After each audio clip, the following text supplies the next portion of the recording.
এই যে শুনছো? তোমাকেই বলছি, আমাদের চ্যানেলটি সাবস্ক্রাইব করে দাও না প্লিজ।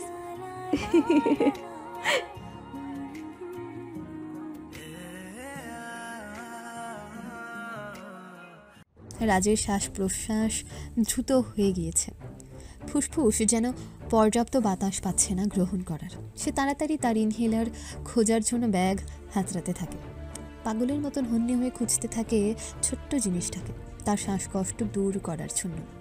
তখনই সামনে থেকে ড্রাইভার বলে ওঠে, এটা করছেন? ওটা ওটা আমাকে দাও, ওটা আমাকে দাও, আমি শ্বাস নিতে পাচ্ছি না, প্লিজ ওটা আমাকে দিয়ে দাও। রাজের গলা জড়িয়ে আসছে। সে উন্মাদ হয়ে ড্রাইভারের কাছ থেকে ইনহেলারটা চাইছে। এই মৃত্যুটা আপনি মথুরেশপুর যাওয়ার জন্য ভাবেন না, এই মৃত্যুটা আপনি পাবেন আপনার পাপের পুরস্কার হিসাবে। মিলিয়া আপনার জন্য অপেক্ষা করছে। শরীফুল রাজ, বিদায়। হিমশীতল সেই কণ্ঠ রাজের শ্বাসকষ্টের ব্যথাকে যেন আরও তীব্রতর করে তুলল। গলা ধরে সে পাগলের মতন ছটফট করতে থাকে পেছনের সিটে। ড্রাইভার হয়ে প্রথমবার ভালো লাগছে তার। নিজ হৃদয়কে যন্ত্রণায় রাখা সে কাটার আজ অবসান হচ্ছে। এ প্রাপ্তি তার কালো জগতের সর্বশেষ এবং সর্বশ্রেষ্ঠ প্রাপ্তি। হাতে থাকা ইনহেলারটাকে জানলা দিয়ে রাস্তায় ফেলে দিল সে। হাস্যোজ্জ্বল মুখে সে উপভোগ করতে লাগলো তার যাত্রীর মৃত্যু। বৃষ্টি ভেজা ওয়ানওয়ে রাস্তা দিয়ে অজানা গন্তব্যের উদ্দেশ্যে পাড়ি দিল লাল রঙের প্রাইভেট কারটি। বজ্রপাতের শব্দে প্রকম্পিত হলো চারপাশ। চতুষ্কোণ বাড়িটা খন্দকার বাড়ি নামে পরিচিত। নোহার বাবার নাম রইসুল খন্দকার। রইসুল খন্দকারের দাদার দাদা একসময় এই মথুরেশপুর গ্রামের মাতব্বর ছিলেন।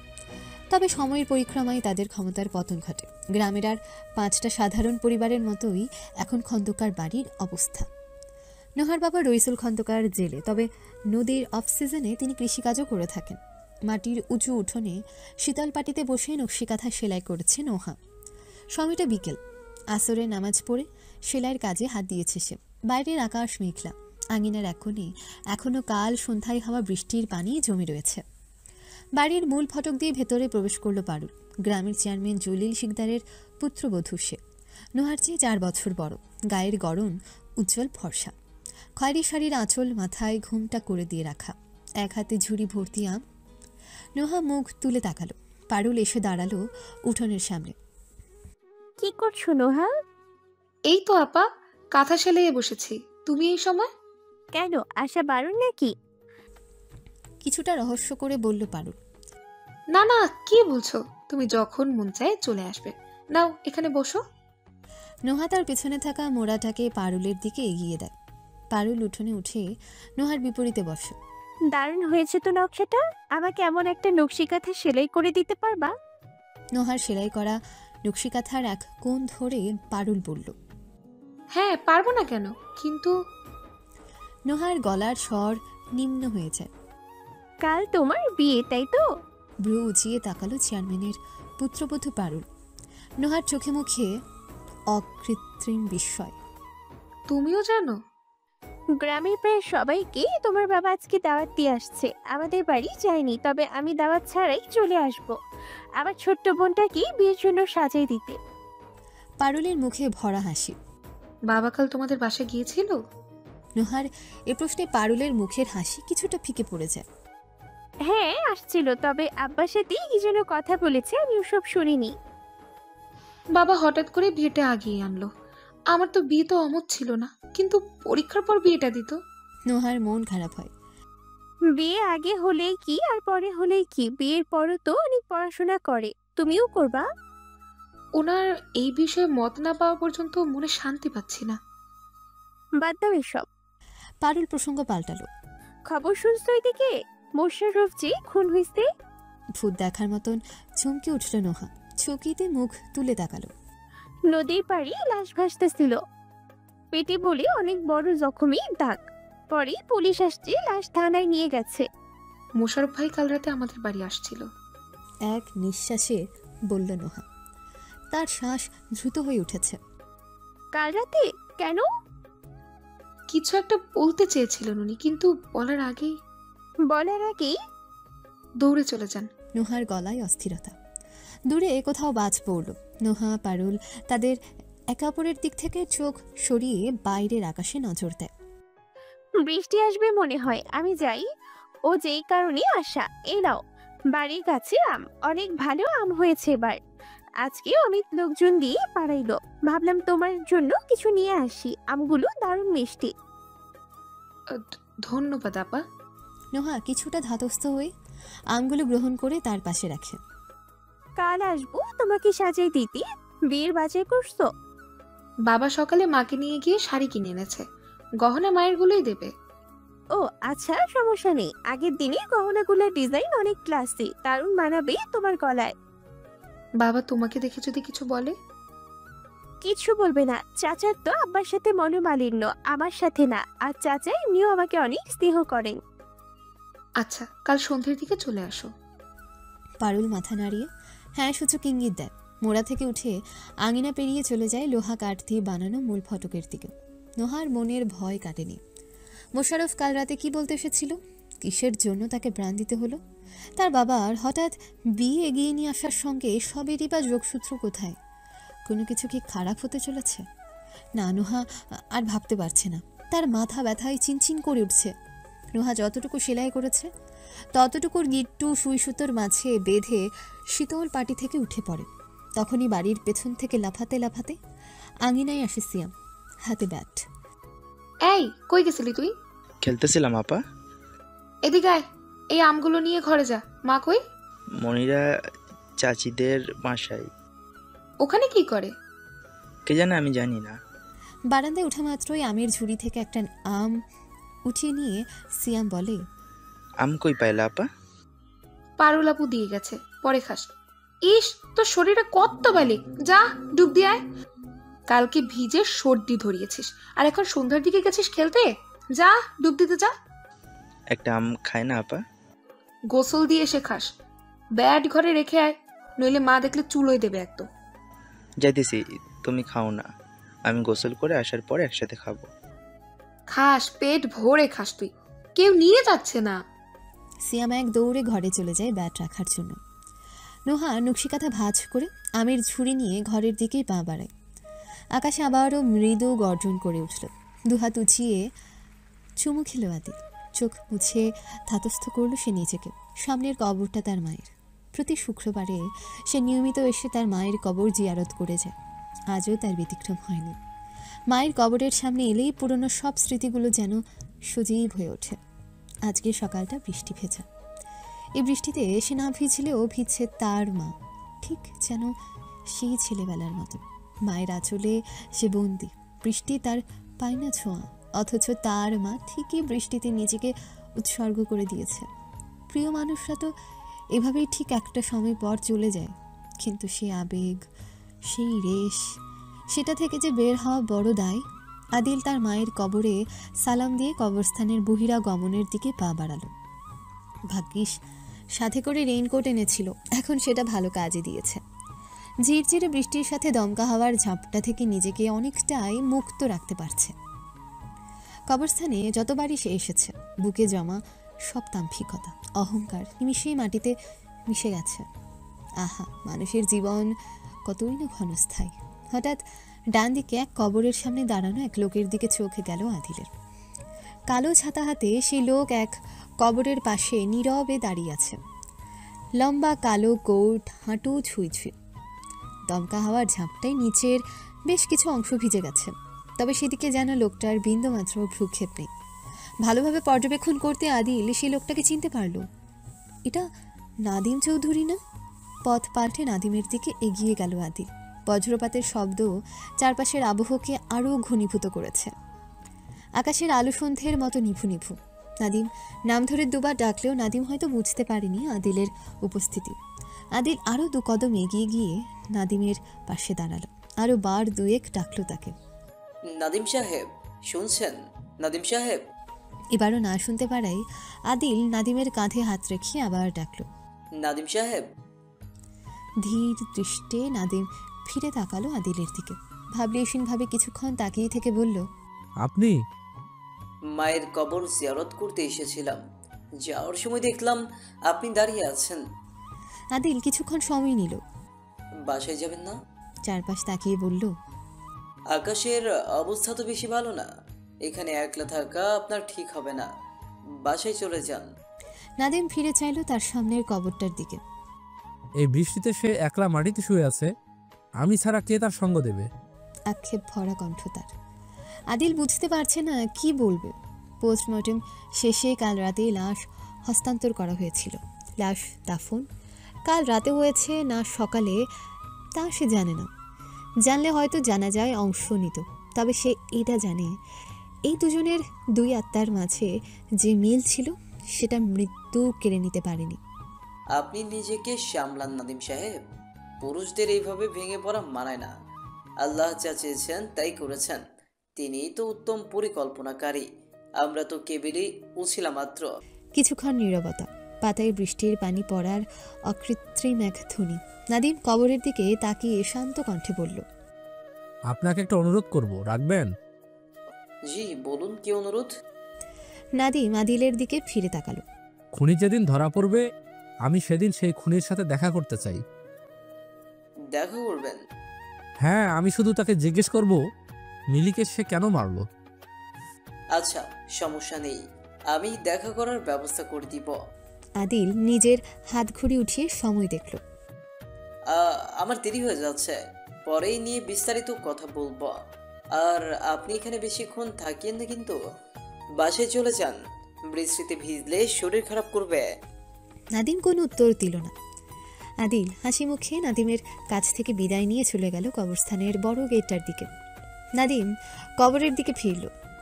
আক্ষেপ রূপে শুধু বেরিয়ে এলো লম্বা এক দীর্ঘশ্বাস। কাল রাতে অনবরত চোখ দিয়ে পানি বেরিয়েছে, কিন্তু এখন কেন জানি তার আসছে না। চোখগুলো শুকিয়ে গিয়েছে লম্বা এক তিমিরে। বিচ্ছেদ কতই না দুর্বিষহ। হঠাৎ কিছু শব্দ ঘিরে ধরল তার মস্তিষ্ককে। একটা সময় এমনই শব্দস্তূপ থেকে সে প্রেমময়ী বাক্য তৈরি করত, নিবেদন করত জীবন্ত মিলিকে। শুধু আজ এ সময় বদলেছে, গড়েছে এক অদৃশ্য সীমানা, যেই সীমানা পেরিয়ে কাছে যাওয়ার নিয়ম নেই। মিলিকে ঘিরে ভাবতে গিয়ে অজান্তেই সেসব শব্দ এবার যেন আক্ষেপময় কণ্ঠে বেরিয়ে এলো বৃষ্টি ভেজা এক নিভৃত নগরীতে। নীল চোখের মেয়ে, তোমাকে দেখার এক অদ্ভুত লোভ আমাকে আজীবন দুঃখী করে রাখবে। সাংবাদিক মিলির রহমানের খুনের দুদিন না পেরোতে আবার খুন হলো মেঘনা টেলিভিশনের আরেকজন সিনিয়র সাংবাদিক ও কলামিস্ট মোহাম্মদ শরীফুল আলম রাজ। আজ সকাল 11টায় নবীনগর চন্দ্রা মহাসড়কের পাশে এক পরিত্যক্ত গাড়ি থেকে তার লাশ উদ্ধার করে সাভার হাইওয়ে থানা পুলিশ। সাবিনা 2 কদম পিছিয়ে সোফার উপর ধপ করে বসে পড়ল। বিস্ময়ে তার চোখের পাতা পলক ফেলছে না। রাজ খুন হয়েছে? কে তাকে খুন করলো?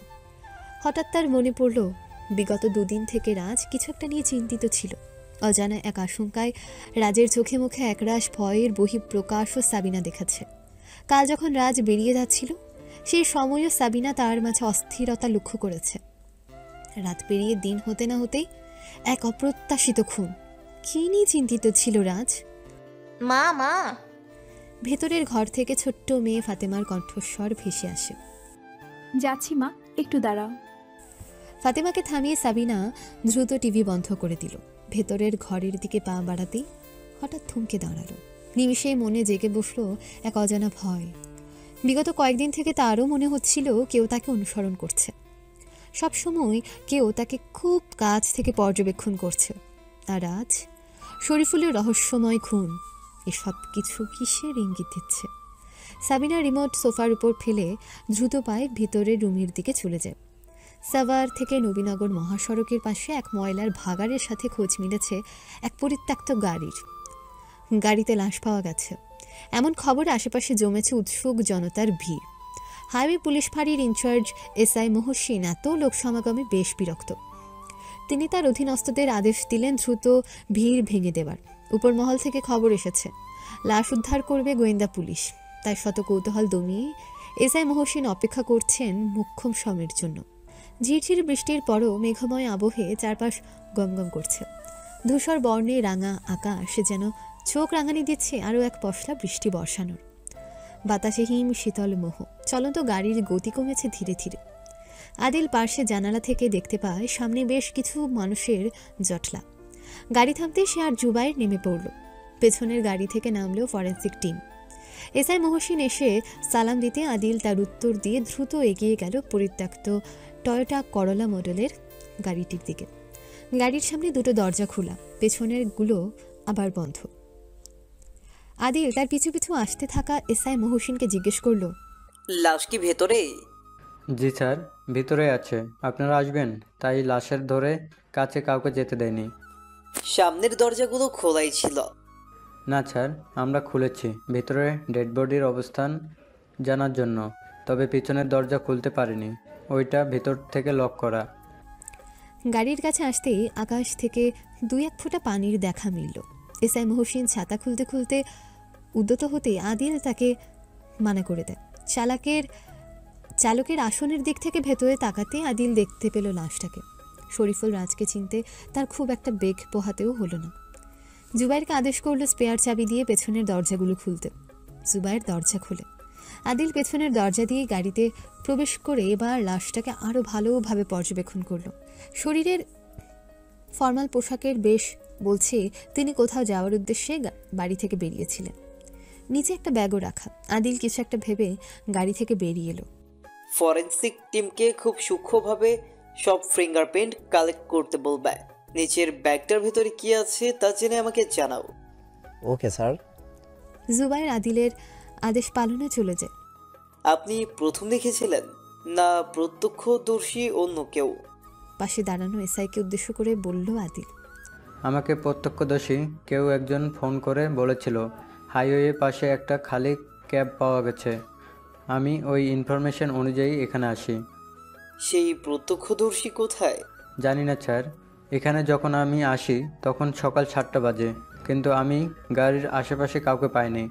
হয়তো বৃষ্টি শুরু হওয়ার প্রত্যক্ষদর্শী চলে গিয়েছেন। ভালো। নিউজে কিভাবে আসলো এই খবর? আপনিই জানিয়েছেন নাকি স্থানীয় সাংবাদিক? স্থানীয় সাংবাদিক হয়তোবা এই কাজ করেছে স্যার, আমি কোনো গণমাধ্যমকে খবর দেইনি এই বিষয়ে। স্যার, আমি ব্যাগে তেমন কিছু পাইনি, এই টিকিট ছাড়া বাকি সব কাপড় চোপড় ছিল। জুবাইর একটা কাগজ হাতে আদিলের কাছে আসে। আপনি যান, আশপাশের ভিড় কমিয়ে জায়গাটা ফাঁকা করুন। জি স্যার।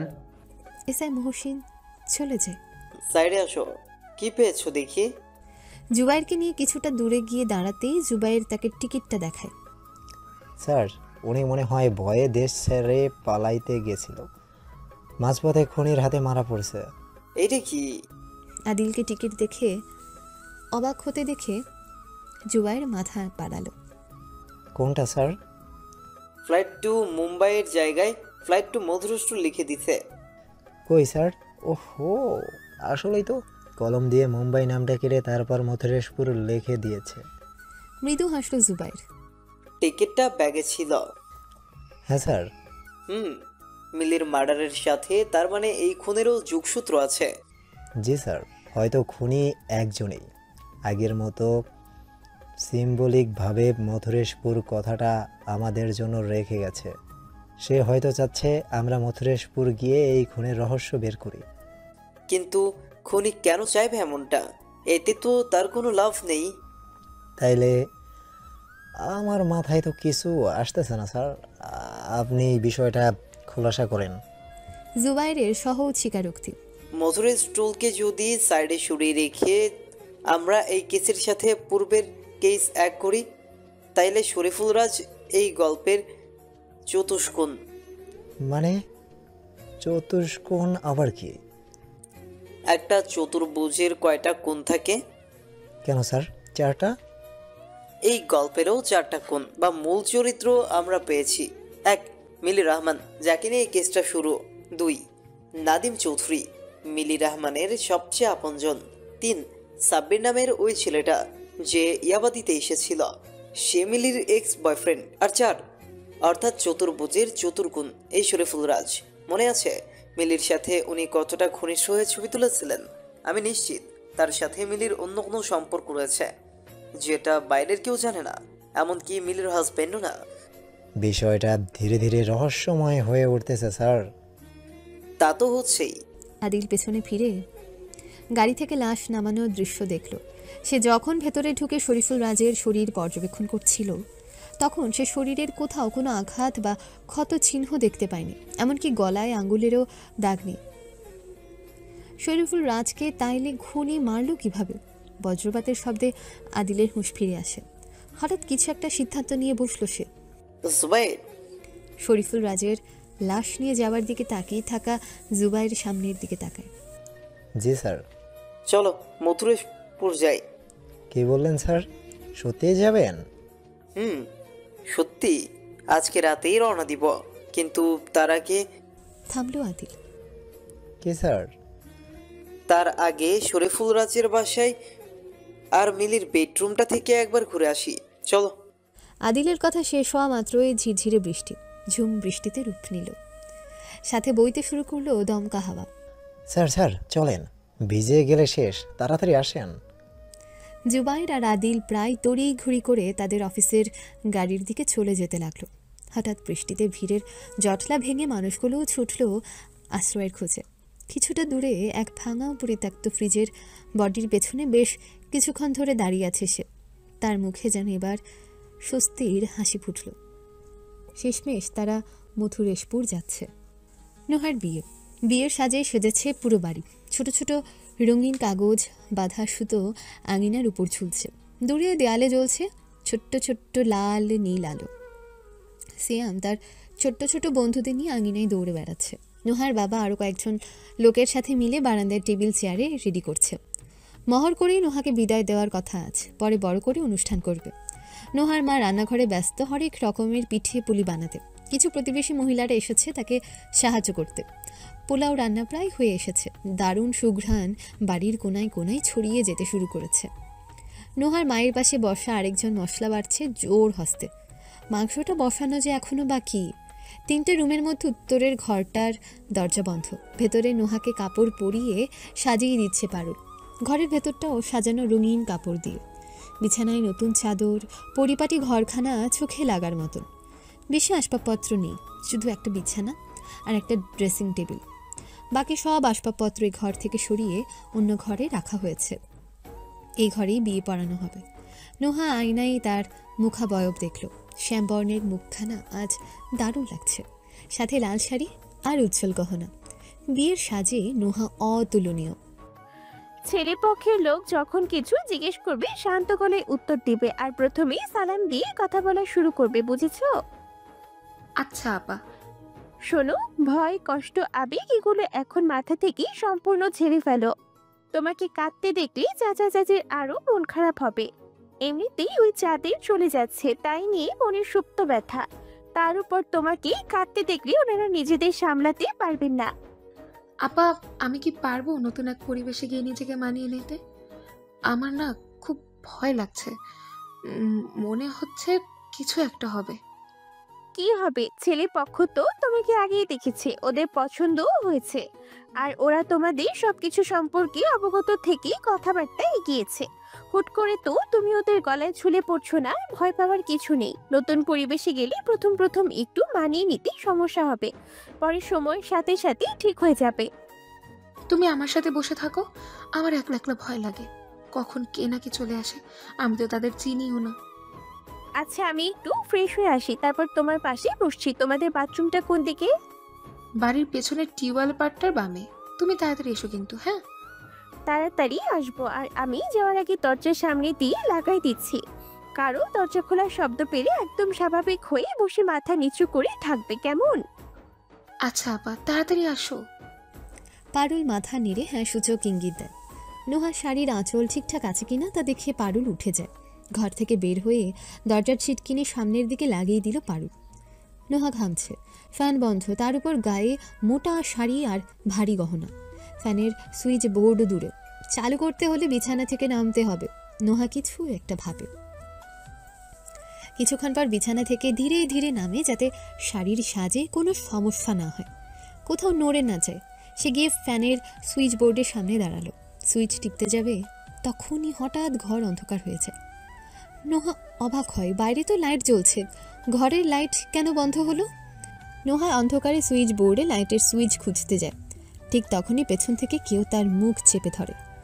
পারুল বারান্দা দিয়ে হেঁটে যাচ্ছিল। তখনই তার সামনে দিয়ে চেয়ার নিয়ে যাওয়া নোহার বাবা থেমে দাঁড়ালো। নোহার বাবার চোখ মুখে বিরক্তির ছাপ। চাচা, পাত্রপক্ষ কত দূর? ওরা কখন আসবে? নোহাকে সাজানো কিন্তু শেষ। পারুলের রসালো কণ্ঠ। আইবো, কিছুক্ষণের মধ্যেই আইয়া পড়ব।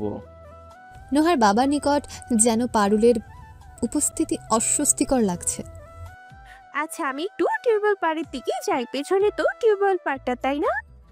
নোহার বাবা পারুলকে এক পলক দেখিয়ে উত্তর না দিয়ে চেয়ারগুলো নিয়ে আঙিনায় নেমে যান। পারুল ঠোঁট উল্টালো। নোহার বাবা এমন যে কেন করলো তা তার বুঝে আসলো না। সে কিছুটা সামনে এসে বারান্দা থেকে নেমে বাড়ির পেছনের দিকে যাওয়ার গলিটায় চলে যায়। 15 মিনিট পর জমিলা বেগম ওড়নায় হাত মুছতে মুছতে রান্নাঘর থেকে বের হয়ে বারান্দায় উঠলেন। আঙিনার এক পাশটায় চেয়ার সাজিয়ে রাখা, আরেক পাশটায় সিয়াম তার বন্ধুদের নিয়ে দৌড়ে বেড়াচ্ছে। সিয়াম, পিঠা খাইতে চাইলে তোর আরজিনা মামির থেকে যা। যাচ্ছি মা, এই চল চল, পিঠা বানাইছে। সিয়াম তার বাকি বন্ধুদের নিয়ে রান্নাঘরের দিকে দৌড়ে যায়। নোহার সাজন যে কদ্দূর, পাত্রপক্ষ তো চইলা এলো বলে, এখনই কি সাজ হয় নাই ওর? আনমনি বিড়বিড় করতে করতে নোহার ঘরের সামনে এসে দাঁড়ালেন জমিলা বেগম। তিনি অবাক হন। ঘরের দরজা বাইরে থেকে লাগানো। জমিলা বেগম তাড়াতাড়ি করে দরজার ছিটকিনি খুলেন। ধাক্কা দিয়ে সরিয়ে ভেতরে আসার পরপরই দেখেন সব অন্ধকার। ঘরে আলো জ্বলছে না। নোহা, নোহা, মা তুই কি ঘরে? নোহা! কোনো সারা শব্দ নেই। জমিলা বেগমের হৃদস্পন্দন যেন হঠাৎ অস্বাভাবিক বেড়ে গেল। তিনি তাড়াতাড়ি করে সুইচ বোর্ডের কাছে যান, সুইচ টেপেন, কিন্তু না, ঘরে আলো জ্বলছে না। জমিলা বেগম চিৎকার দিয়ে ডাকতে থাকেন, নোহা কই তুই? নোহা! জমিলা বেগমের চিৎকার শুনতে পেয়ে দৌড়ে ছুটে আসেন নোহার বাবা। জমিলা কাছে আসার সাথে সাথেই হন্তদন্ত হয়ে বলেন, কি হইছে, কি হইছে? আর এই ঘর অন্ধকার কে? জানি না, কিছু জানি না। নোহার কোনো সাড়া পাইতেছি না। জমিলা বেগমের গলা ভিজে আসছে। নোহার বাবা দৌড়ে এক ছুট লাগান তার ঘরের দিকে। মুহূর্তের মধ্যে বেরিয়ে আসেন টর্চ লাইট হাতে। নোহার ঘরে এসে টর্চ লাইট মারা মাত্রই দেখেন ঘরে কেউ নেই। নোহার বাবার বুক ছ্যাত করে উঠল। চারপাশ হন্যে হয়ে টর্চের আলো ফেলতে থাকেন, খুঁজতে থাকেন তার মেয়েকে, কিন্তু না, ঘরে কারো অস্তিত্ব নেই। তখনই আলো এসে পড়ে ঘরের উত্তরের দেয়ালে। মুহূর্তেই নোহার বাবার চোখ মুখ বিস্ময়ে ছেয়ে যায়। ঘরের দেয়াল কাটা। তিনি দৌড়ে সেদিকে এগোন। পিছু পিছু যান জমিলা বেগম। এদিকে চিৎকার হুলস্থুল শুনে বাড়ির বাকিরাও ছুটে এসেছে এই ঘরে। তাদের মধ্যে এসেছে পারুলও। নোহার বাবা কাটা দেয়াল পার করে বাড়ির বাইরে চলে আসেন। বাড়ির পেছনে ঝোপঝাড়, সব অন্ধকার। নোহার বাবা অস্থির হয়ে পায়চারি করতে থাকেন। মাথায় হাত দিয়ে আফসোস করতে করতে ক্ষীণ স্বরে তিনি নোহাকে ডাকছেন। জমিলা বেগম এসে দাঁড়ালো তার পাশে। খুঁজতে থাকলো তার মেয়েকে। নেই, কোনো মানুষের অস্তিত্ব নেই। নোহা নিখোঁজ। নোহার বাবা টর্চের আলো এসে পড়ে নিচের শুকনো পাতাগুলোর উপর। ঝলমলিয়ে উঠল কিছু একটা। নোহার বাবা দ্রুত কাছে গিয়ে সেই চকচকে জিনিসটা উঠালেন। জমিলা বেগমের বিয়ের কানের দুল, যেটা আজ নোহার পরার কথা ছিল। নোহার বাবা তা দেখা মাত্রই চিৎকার দিয়ে ওঠেন। রাগে যেন তার শরীরে রক্ত টকবক করে উঠেছে। দৌড়ে কাঁটা দেয়াল পেরিয়ে চলে আসেন ঘরে। জমিলা তার স্বামীর এহেন রূপ দেখে ভয় পেয়ে যান। তিনিও পিছু আসেন ঘরের ভিতরে। নোহার বাবার ভিড় ঠেলে ঘরের বাইরে যাচ্ছে। পথিমধ্যে পারুলকে দেখতে পান তিনি। সাথে সাথে জোরে এক চড় মারেন। চুলের মুঠি ধরে কারো কিছু বুঝে ওঠার আগেই নাকে মুখে অনবরত ঘুষি দিতে থাকেন। উপস্থিত সবাই এমন কাণ্ডে হতবাক। জমিলা বেগম গিয়ে নোহার বাবাকে আটকাতে থাকেন। পারুলের আর্তনাদে চিৎকারে ঘরের পরিবেশ বিভীষিকাময় হয়ে ওঠে। বাকিরাও নোহার বাবাকে আটকানোর চেষ্টা করে। বান্দির বাচ্চা, তোর লাইগা আমার মাইয়া হারাইছে। তোরা আমার মাইয়া লইয়া গেছস। আমার মাইয়া ফিরাই দে, আমার মাইয়া ফিরাই দে। নোহার বাবা অনবরত হাত চড়ছেন। পারুলকে গালাগাল দিয়ে কথা বলছেন। কয়েকজন পুরুষ মিলে নোহার বাবাকে ধরে পিছিয়ে নিয়ে আসলো। পারুল অচেতন হয়ে পড়ে। তাকে কয়েকজন মহিলা মিলে ধরাধরি করে ঘর থেকে বাইরে নিয়ে যায়। নোহার বাবা এক ঝটকায় নিজেকে ছাড়িয়ে নিয়ে দৌড়ে ঘর থেকে বের হয়ে যান। জমিলা বেগম কাঁদতে কাঁদতে তার পিছু দৌড়ান। তিনি চিৎকার করে তার স্বামীকে থামতে বলছেন। বাকিরা ঘর থেকে বের হয়ে আসে। নোহার বাবা এক ছুটে রান্নাঘরে যান। জমিলা বেগম রান্নাঘরে ঢুকতেই যাবে, তখনই দেখে নোহার বাবা বটি হাতে বেরিয়ে এসেছেন। পাঞ্জাবির বুকের বোতাম ছিঁড়েছে ধস্তাধস্তিতে, খোলা বুকখানার লোমগুলো বারবার উঠানামা করছে। নোহার বাবা এক হাতে লুঙ্গি ধরে, আরেক হাতে বটি নিয়ে দৌড়ে বাড়ির মূল ফটক পেরিয়ে দৌড়ে বেরিয়ে যান। জমিলা বেগম শেষবারের মতন চিৎকার দিয়ে তাকে ডাকেন, কিন্তু নোহার বাবার থামেনি। বাড়িতে আসা প্রতিবেশীরা এমন কাণ্ডে হতবাক, তারা বুঝিয়ে উঠতে পারছে না কি হলো, কেন হলো, কিভাবে হলো। তখনই বাড়ির বাইরে থেকে লাফাতে লাফাতে বাড়ির ভেতরে আসে সিয়াম। সে জানি না বাড়িতে এতক্ষণ কী ঘটছিল। সে খুশিতে আত্মহারা হয়ে জোরে জোরে বলতে লাগলো, বর আসছে, বর আসছে, আজকে নোহাপুর বিয়ে, বর আসছে। জমিলার মাথায় যেন আকাশ ভেঙে পড়ে। বিধ্বস্ত শরীর নিয়ে ধপ করে তিনি বসে পড়লেন বারান্দায়। সিয়ামের মুখের হাসি নিমিষে মিলিয়ে যায় তার মায়ের এমন অবস্থা দেখে। জমিলা বেগম পাশে কয়েকজন মহিলা এসে বসতে বাড়ির মূল ফটক দিয়ে প্রবেশ করে বরযাত্রী। সাথে বাজছে সানাই, বাজছে বাদ্য। জমিলা বেগমের কাছে সব অন্ধকার হয়ে আসলো। তিনি জ্ঞান হারান। আরে আস্তে জুবাইর, পড়ে যাবে। বিছানা লাগোয়া টেবিলে থাকা মূর্তিটা পড়তে পড়তে বেঁচে গেল। সরি স্যার, ভুলে হাত লেগে গেছিল। সাবধানে কাজ করো, এইসব ওদের শখের জিনিস, ভেঙে গেলে তখন সমস্যা। ড্রয়ারের ভিতর তো তেমন কিছুই নেই স্যার। মিলি মনে হয় ইয়াবা নিত না। জুবাইর উঠে দাঁড়ালো। ইয়াবা সাপ্লায়ার বয়ফ্রেন্ড রাখতো, কিন্তু ইয়াবা নিত না। কিন্তু বিষয়টা কেমন যেন জমলো না। মিলির বাসায় আসার আগে তারা শরীফুল রাজের বাসায় গিয়েছিল। বাসায় রাজের স্ত্রী আর এক মেয়ের দেখা তারা পেয়েছে। রাজের স্ত্রী সাবিনার থেকে তারা জানতে পেরেছে রাজ ইদানিং বেশ কিছুটা চিন্তিত ছিল। বাসায় বেশিরভাগ সময় আসতো না। আর তার চেয়েও বড় কথা, রাজের সাথে তার স্ত্রীর তেমন বনিবনা না হওয়ায় রাজ দ্বিতীয় বিয়ে করেছে। কিন্তু রাজের দ্বিতীয় স্ত্রী সম্পর্কে প্রথম স্ত্রী তেমন কিছুই জানে না। শেষবার যখন তিনি রাজকে বাসা থেকে বেরোতে দেখেছিলেন, তখন রাজ বলে বেশ অস্থির ছিল। হাতে দুটো ব্যাগ আর লাগেজ ছিল, কিন্তু তারা তো ঘটনাস্থল থেকে একটা ব্যাগ পেয়েছে। লাগেজটা কোথায়? স্যার, এখন কি করবেন? জুবাইরের ডাকে আদিলের ভাবনায় ছেদ পড়ল। সে কিছুটা পিছিয়ে এসে দূর থেকে বিছানায় তাকালো। তোমার ফোনটা দাও জুবাইর। আমারটা? এই যে স্যার। জুবাইর এসে আদিলকে ফোনটা দেয়। যাও, এখন বিছানায় ঠিক তেমন ভাবে হেলান দিয়ে এসো যেমন ভাবে আমরা মিলে লাশটাকে পেয়েছিলাম। মরা বিছানায় শুভ স্যার? আদিলের চোখে মুখে মৃদু হাসি। কেন, কি হবে? মিলির আত্মা তোমার ঘাড়ে যাবে? না মানে স্যার। যাও তো, ভূতচুত নাই, কিচ্ছু হবে না। জুবাইর আমতামতা করে গিয়ে বসলো বিছানায়। মিলি ডেড বডির তোলা ছবি জুবাইরের ফোনে বের করলো আদিল। তারপর আন্দাজ মতন একটা জায়গায় গিয়ে দাঁড়ালো সে, যেখান থেকে গুলি করলে সোজা মিলির গলায় লাগতে পারে। হেলান দিয়ে এসো, মাথাটা ছেড়ে দাও, দুই পাশে দুই হাত মেলে দিয়ে পোজ দাও। স্যার, মডেল বানিয়ে দিলেন আমাকে। কাজের জন্য অনেক কিছুই করতে হয়। আদিল ছবিতে মিলির বডির সাথে জুবাইরের বডি ম্যাচ করলো, প্রায় একই লাগছে। শোনো, ডান হাতটা ডান পাশে ছড়ানো ছিল। হ্যাঁ স্যার, আমিও সেভাবেই রাখছি। এই পাশেই আমরা ফোন পেয়েছিলাম। কিন্তু বাম হাতটা বাম পাশে এমনি ছিল না, বাম হাতটা দিয়ে মিলি বিছানার চাদর ঝাপটে ধরেছিল। তুমিও ওভাবেই ধরো। আরও যে কত কি করা লাগবে। মিনমিনে গলায় বলল জুবাইর। আদিল জুবাইরের বডি অনুসরণ করে ঘরের দক্ষিণ দিকে গিয়ে দাঁড়ায়। হয়তো গুলি এখান থেকে চলেছে।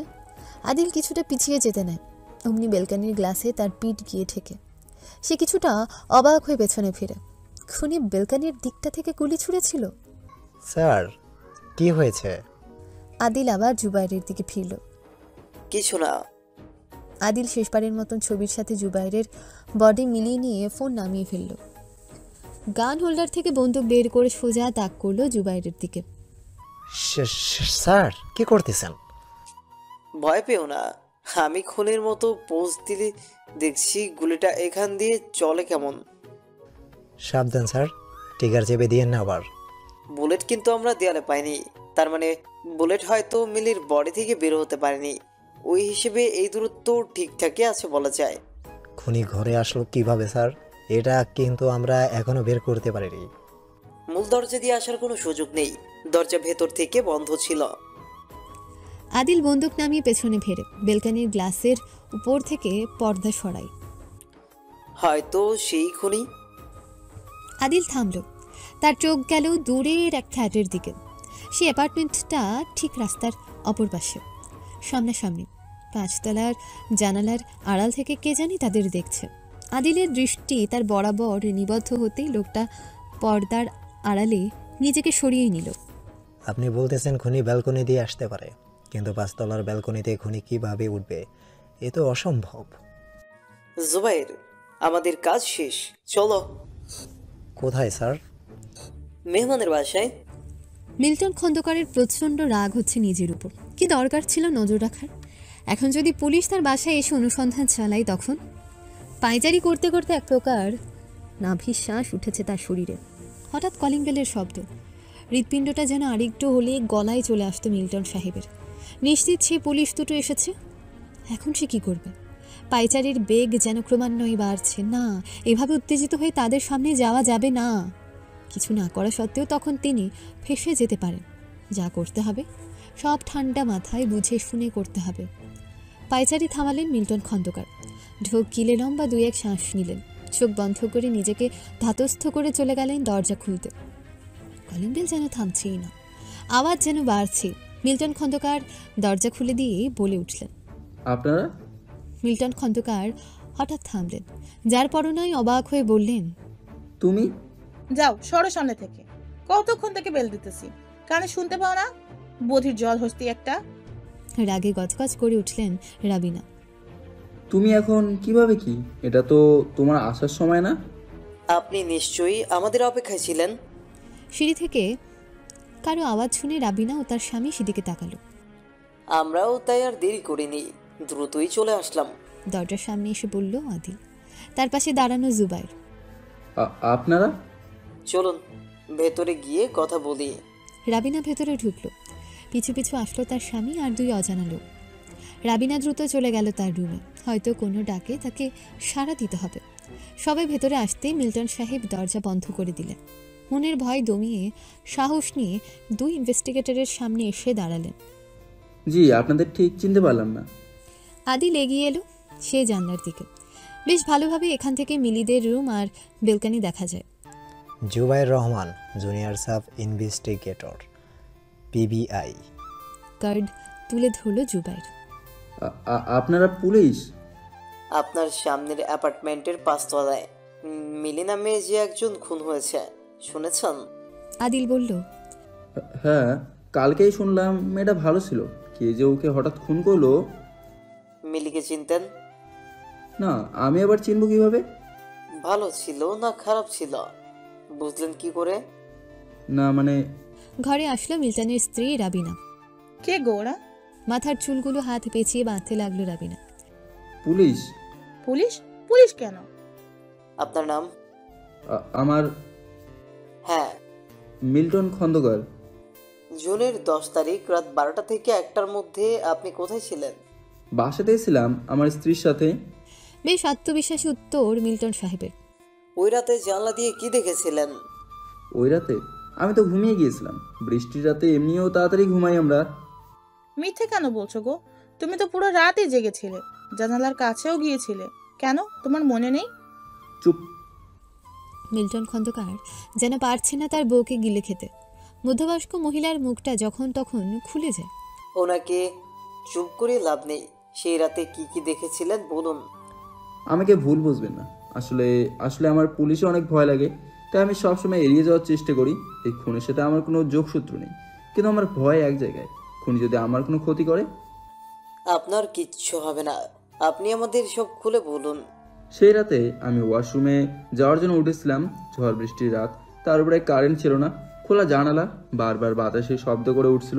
তাই আমি ওয়াশরুম থেকে ফেরার সময় আমি জানালা এগিয়ে দিতে যাই। বাইরে কোনো আলো তখন ছিল না, কারেন্ট না থাকায় ল্যাম্পপোস্টও জ্বলছিল না। হঠাৎ বজ্রপাতের আলোক ঝলকানিতে আমি একজনকে বনবীথির ছাদ থেকে দৌড় দিয়ে নামতে দেখি। প্রথম দেখায় ভেবেছিলাম মনের ভুল, কিন্তু দ্বিতীয় আলোক ঝলকানিতেও যখন একই দৃশ্য দেখলাম তখন আমি নিশ্চিত হই যা দেখছি সব সত্যি সত্যিই ঘটছে। লোকটা নীল রেইনকোট পরা ছিল। দড়ি বেয়ে লোকটা 5 তলার ওই মেয়ের ফ্ল্যাটের ব্যালকনিতে গিয়ে নামে। আমি ভেবেছিলাম কোনো চতুর চোর হবে হয়তো, দামি জিনিস সহজে চুরি করতে এই পথ এভাবে বেছে নিয়েছে। কিন্তু পরদিন সকালে যখন শুনি সেই ফ্ল্যাটে খুন হয়েছে, আমি ভয় পেয়ে যাই। খুনের দিন থেকে আজ কেউ ফোন দিয়ে আপনাকে হুমকি বা এমন কিছু দিয়েছে? জুবাইর বলল, না, এমন কিছু হয়নি। লোকটার চেহারা দেখতে পাননি? ঝড় বৃষ্টির রাত ছিল, তার উপর লোডশেডিং। লোকটা রেইনকোটের টুপি মাথায় দিয়ে রেখেছিল, চেহারা দেখার কোনো সুযোগ ছিল না। আদিল কিছুক্ষণ ভাবল। আপনারা বসুন, চা নাস্তা করে যান। সৌজন্যতার স্বরূপ বলল মিল্টন খন্দকার। ধন্যবাদ, আজ হাতে তেমন সময় নেই, সন্ধ্যা নামছে, আমাদের যেতে হবে। জি স্যার, ভালো থাকবেন। মিল্টন সাহেব যেন হাঁপ ছেড়ে বাঁচলেন।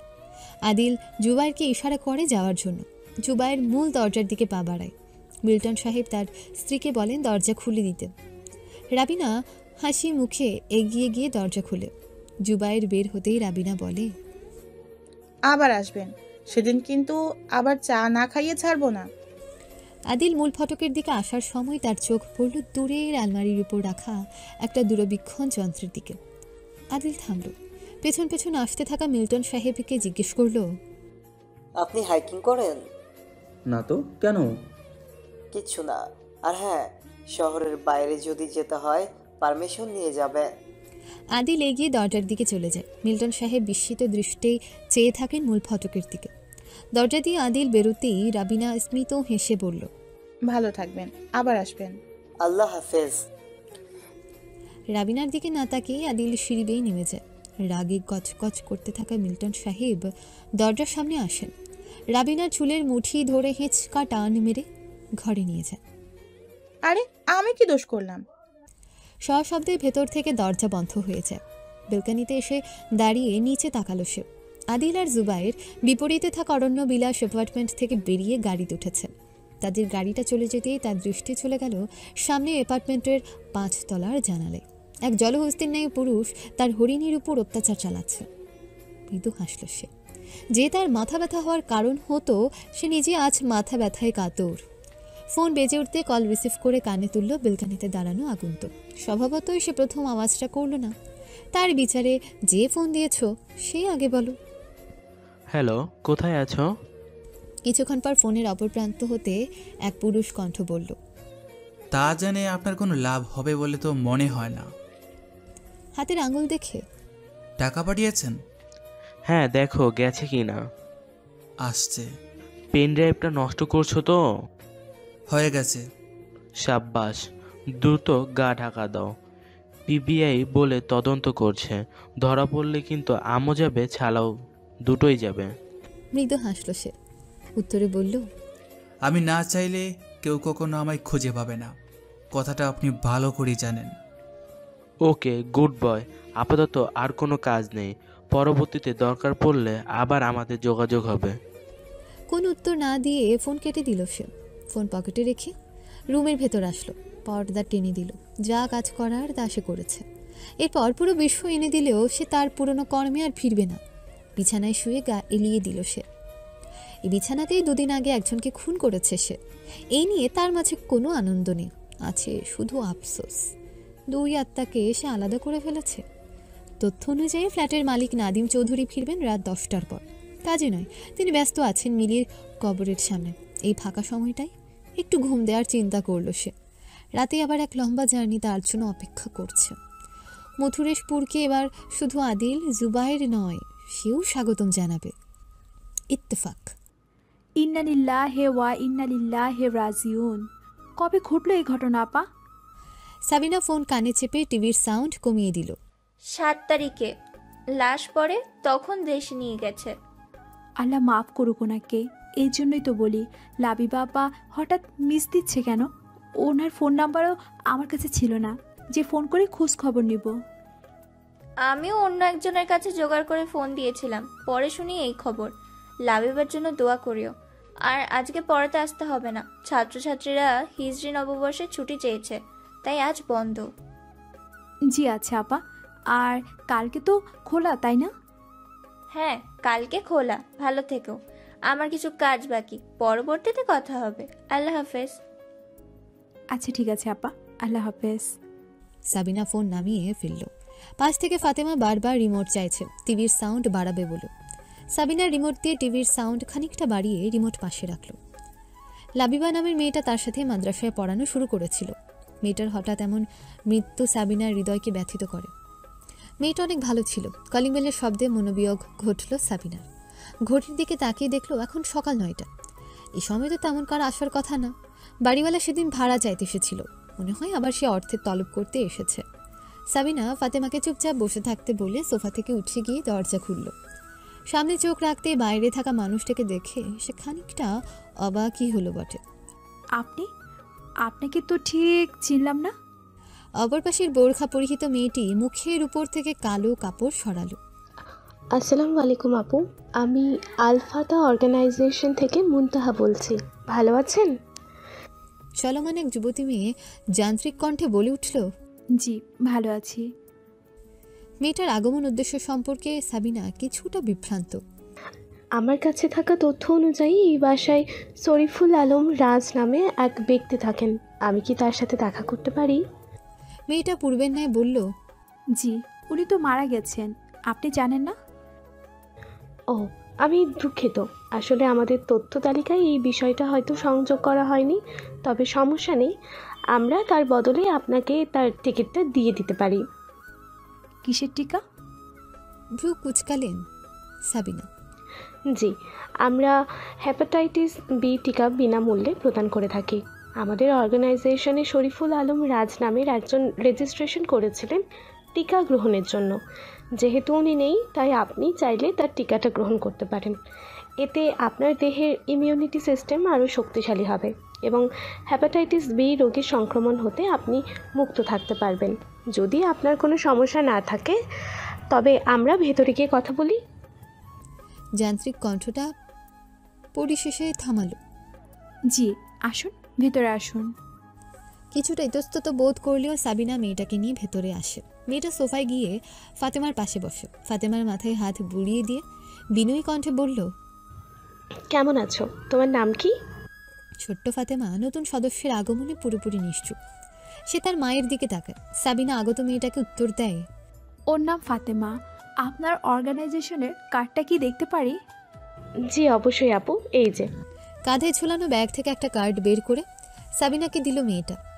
আপনি জেনে অবাক হবেন, পৃথিবীর মোট জনসংখ্যার প্রায় 1/3 মানুষ তাদের জীবদ্দশার কোনো এক সময় এই রোগে আক্রান্ত হয়েছেন বা হচ্ছেন, যাদের মধ্যে 24 থেকে 35 কোটি মানুষ দীর্ঘস্থায়ী সংক্রমণে আক্রান্ত। 2013 সালে প্রায় 13 কোটি মানুষ নতুন করে এই রোগে আক্রান্ত হয়েছেন। এই রোগে প্রতি বছর 7.5 লাখেরও বেশি মানুষ মারা যায়।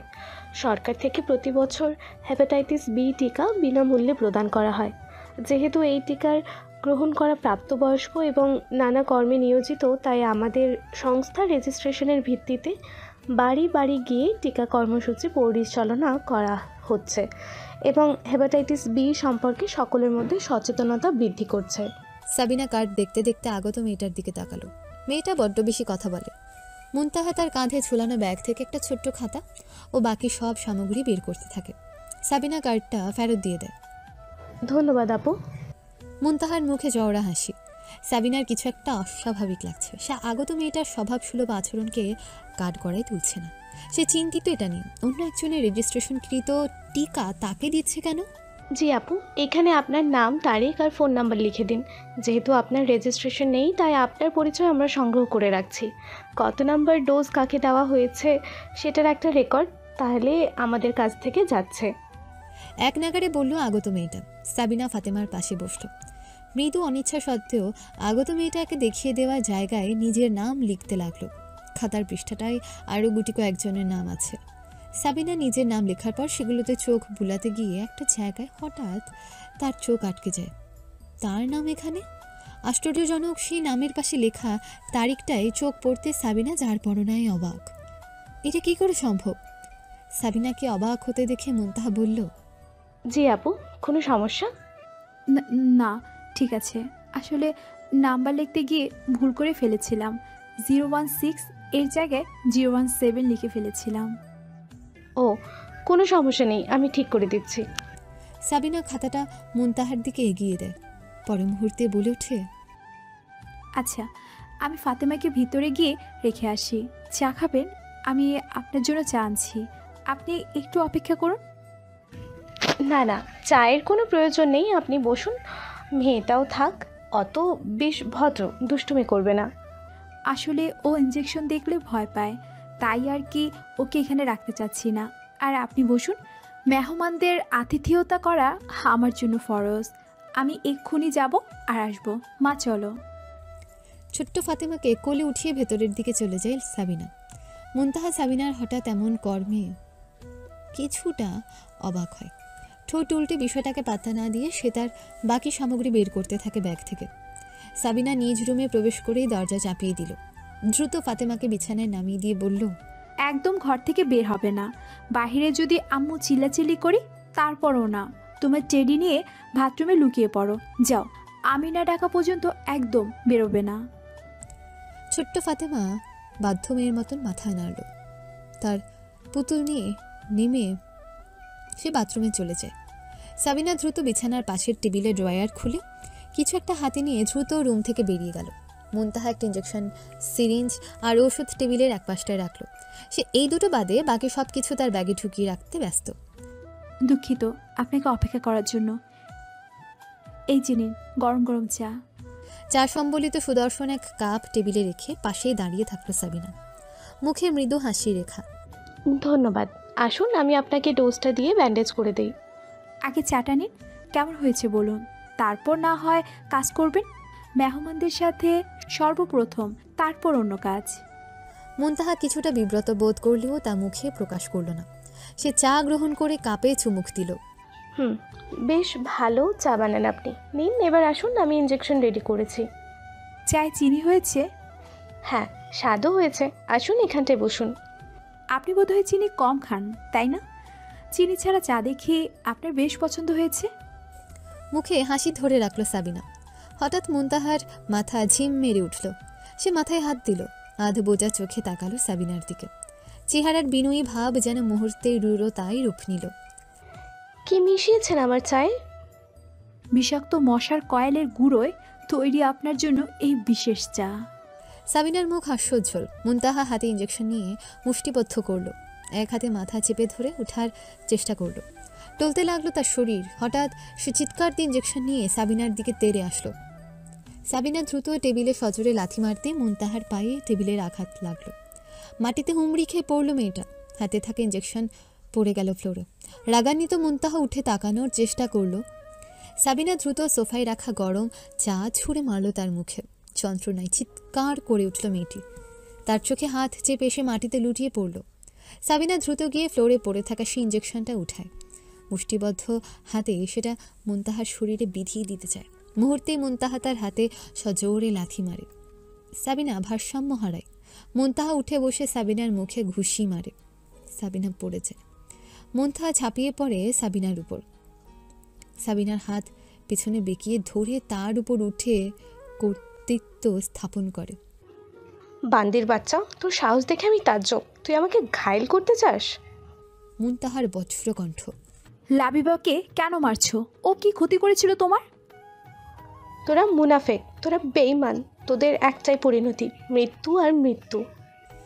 মুনতাহা সাবিনার পিঠে মুষ্টিবদ্ধ হাতে আঘাত করে। মুহূর্তে হঠাৎ মুনতাহার শরীর বলহীন হয়ে পড়তে থাকে। বিষাক্ত কেমিক্যালের তার সর্বাঙ্গে প্রভাব ফেলতে শুরু করে। সে টলে যায়। মাথায় হাত দিয়ে ব্যথায় চিৎকার করে ওঠে। সাবিনা সুযোগ বুঝে কোনোই আঘাতে মুনতাহাকে তার উপর থেকে ফেলে দেয়। মুনতাহা মাটিতে পড়ে ব্যথায় কাতর হয়ে পড়ে। সাবিনা দ্রুত ইঞ্জেকশন হাতে তুলে নেয়। সজোরে সেটা মুনতাহার ঘাড়ে বিধিয়ে দেয়। মুনতাহার চিৎকার দিয়ে ওঠে। সাবিনা পিছিয়ে যায়। সে হাঁপাচ্ছে, তার হাত পা কাঁপছে রীতিমতো। ফ্লোরে থাকা মুনতাহার শরীরটা বেঁকে যেতে শুরু করেছে। সে হাত দিয়ে ফ্লোরে দাপাদাপি করতে করতে হঠাৎ তার মুখ দিয়ে নীল ফেনা বের হয়। পুরো শরীর জুড়ে ভেসে ওঠে নীল রেখা। জবাই হওয়া প্রাণীর মতন ছটফট করতে করতে এক করুণ মৃত্যু হয় মেয়েটার।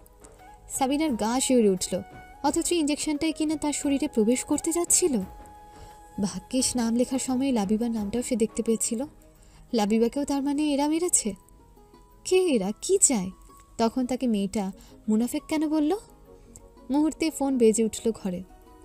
না, এটা তার ফোন নয়। মৃত্যু হওয়া মেয়েটার ফোন। সাবিনা দ্রুত ফোন আর ব্যাগ তুলে দৌড়ে বারান্দার দিকে ছুটে যায়। অটো থেকে নামতে এক পশলা হিমেল হাওয়ার ঝাপটা এসে লাগলো আদিলের গায়ে। কি নির্মল প্রশান্তিময় সুবাস, সুবাতাস। যতদূর চোখ যায় শুধু ফসলি মাঠ আর মাঠ। কিছু দূরের এক পরিত্যক্ত ফসলি জমিতে কিছু বালকদের সাদা বল নিয়ে ছুটে চলা। চোখ জোড়ানো কৃত্রিমতা বিহীন এক নগরী। বারবার যেন ফিরে আসতে মন চায়। দূরের আকাশে নীলচে কালো মেঘ জমেছে।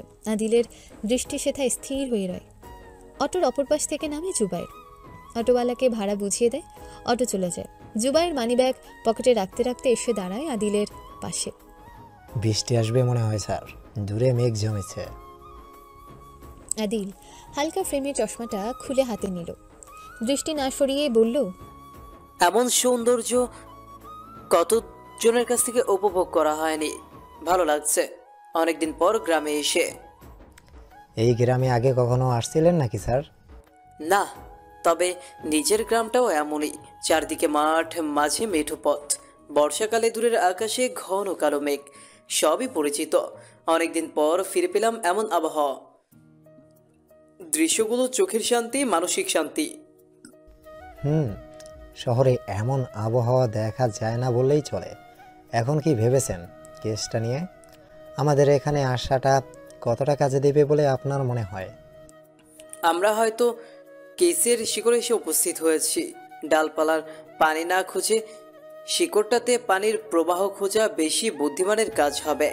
খনি যেহেতু বারবারই এই গ্রামকে আমাদের সামনে ক্লো হিসেবে উপস্থিত করছে, কিছু না কিছু তো থাকবে অবশ্যই। এটা যদি খুনির কোনো ফাঁদ হয় আমাদেরকে ফাঁসানোর? আমার তা মনে হয় না। খনি আমাদেরকে কিছু করতে চাইলে ঢাকাতেই করতে পারতো। এত দূর এনে আমাদের ঘায়েল করার চিন্তা সে করতো না। আর খনি সম্পর্কে যতটুকু বুঝেছি, সে এমন বাচ্চামো কাজ করার মতো লোক নয়। সে ঠান্ডা মাথার পেশাদার খনি। আমাদের দুজনকে মারতে তার 2 মিনিটও লাগবে না। আমার কেন জানি মনে হচ্ছে মিলির খুন, সাংবাদিক রাজের খুনের মূল রহস্য এই গ্রামে লুকানো। খনি তার কোনো এক উদ্দেশ্য হাসিলের উদ্দেশ্যে আমাদের ব্যবহার করতে চায়। এটা শুধুই আমার ধারণা, পেছনের গল্প আরো বড় হতে পারে। আদিল থামল। পর্যটক বেশে এই গ্রামে আসাটা কতটা যুক্তিযুক্ত স্যার? জুবাইর জিজ্ঞেস করলো, আমি চাচ্ছি না আমাদের আসল পরিচয় দিয়ে সবকিছু সমাধা করতে। থলের বিড়ালকে বের করতে হলে একটু মাথা খাটিয়ে কদম ফেলতে হবে। আর আমাদের এই নতুন পরিচয়টাও তেমন একটা খারাপ না। সাতক্ষীরার একদিকে ভারত বাংলাদেশ সীমান্ত, আর একদিকে সুন্দরবন, আর এই দুয়ের মাঝে মধুরেশপুরের অবস্থান। পর্যটক হিসেবে পরিচয় দিলে লোকে ভাববে সুন্দরবন দেখতে এসেছি। আমাদের ওপর সন্দেহ করার তেমন কোনো উপযুক্ত কারণ তারা পাবে না। আর এই পরিচয়ে আমরা গ্রামের আনাচে কানাচে ঘোরাঘুরি করলেও গ্রামের মানুষ এতে কিছু মনে করবে না। রাস্তা দিয়ে বেশ কিছুক্ষণ পর পর দুটো সাইকেল চলে গেল। পরের মুহূর্তেই দেখা মিলল এক বড় সড়ো মিছিলের। স্লোগান দিতে দিতে তারা এই রাস্তা ধরেই এগিয়ে আসছে। স্যার, এরা কারা? জনতা পার্টির মহাসচিব পল্লব শিকদারের ভোটের মিছিল। সাইড দিয়ে পাশ কাটিয়ে যাবে। হাতের ক্যামেরা আপাতত নামিয়ে রাখো। স্লোগানে স্লোগানে কিছুক্ষণের জন্য মুখরিত হলো চারপাশ। উন্নয়নে পল্লব ভাই, তার জন্য ভোট চাই। পল্লব ভাইয়ের মার্কা হাতি, অন্ধকারে জ্বলবে বাতি। পল্লব ভাইয়ের সুন্দর মন, শান্তি পাবে জনগণ। মিছিল চলে যেতে জুবাইর খিলখিলিয়ে হেসে উঠল। এগুলা স্লোগান স্যার, এর চেয়ে তো নাসারের কবিতাও ভালো। জুবাইর চুপ। সিংহের ডেরায় গিয়ে কখনো সিংহকে উপহাস করো না। সাবধান, কাজে মনোযোগ দাও। জুবাইর মুহূর্তে নিজেকে সামলে নিল। তার চরিত্রে প্রবেশ করে সে বলল, সরি স্যার, আর এমনটা হবে না। চলো মথুরেশপুর থানায় যাব। থানায় ছদ্ম পরিচয়টা দিয়ে দেখি গ্রামে কোথাও কোনো থাকা খাওয়ার ব্যবস্থা আছে কিনা। ক্যামেরা সবসময় হাতে রাখবে। চুলগুলো ঠিক করো। জি স্যার। দ্রুত কৃত্রিমতা মেশানো চুলগুলো আরও সোজা ঘাসের ন্যায় উঁচিয়ে দিল জুবাইর।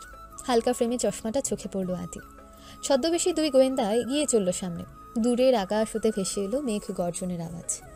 হন্তদন্ত হয়ে ড্রয়িং রুমে আসলো সাবিনা। সে বুঝতে পারছে তার শ্বাস প্রশ্বাস দ্রুত হয়ে এসেছে।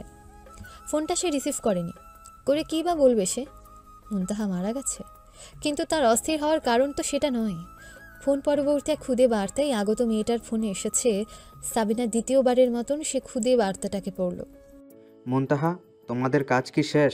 সাবিনার মৃত্যু নিশ্চিত করে তারপরে পরবর্তী কাজে হাত দিবে, এর আগে নয়। যদি এক ডোজে মৃত্যু না হয় তবে দ্বিতীয় ডোজ পুশ করো। কাজ দ্রুত সম্পন্ন করো, আমাদেরকে আরও বাড়িতে যেতে হবে। আর হ্যাঁ, কাজ শেষ করে সাবিনার ছোট মেয়েটাকে আনতে ভুলো না যেন। আমরা আর 5 মিনিট পরেই উপরে আসছি। সাবিনা জ্ঞান শূন্য হয়ে পড়েছে। ফাতেমাকে নিয়ে দ্রুত তাকে পালাতে হবে, কিন্তু সে পালিয়ে যাবে কোথায়?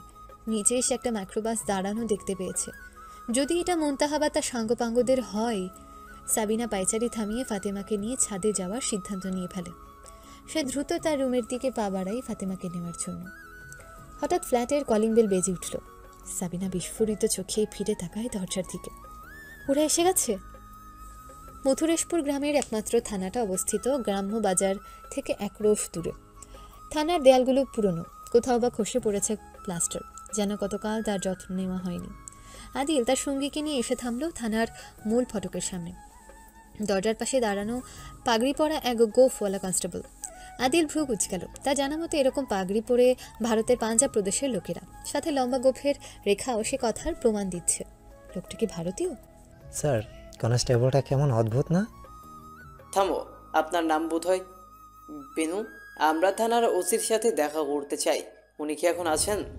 কনস্টেবলের नेम प्लेट देखिए बोल आदिल। जी बाबूजी अंदर है। आप लोग कौन? স্যার, লোকটা মনে হয় বিহারি। जुबाइर फिसफिसिए बोल है, मैं बिहार से हूँ, मेरा नाम विनोद बिहारी। जुबाइर অবাক হলো। বিহারি লোকটার কান ভালো, ফিসফিস কথাও সে ভালোই বুঝতে পারে। আমরা আপনার স্যারের সাথে দেখা করতে চাই, আমাদের ভেতরে যেতে দিন। আদিলের অগ্রসর হতে এই লাঠি লম্বা করে গেটের মাঝে বরাবর দাঁড়ালো কনস্টেবলটা। 500 रुपया दो।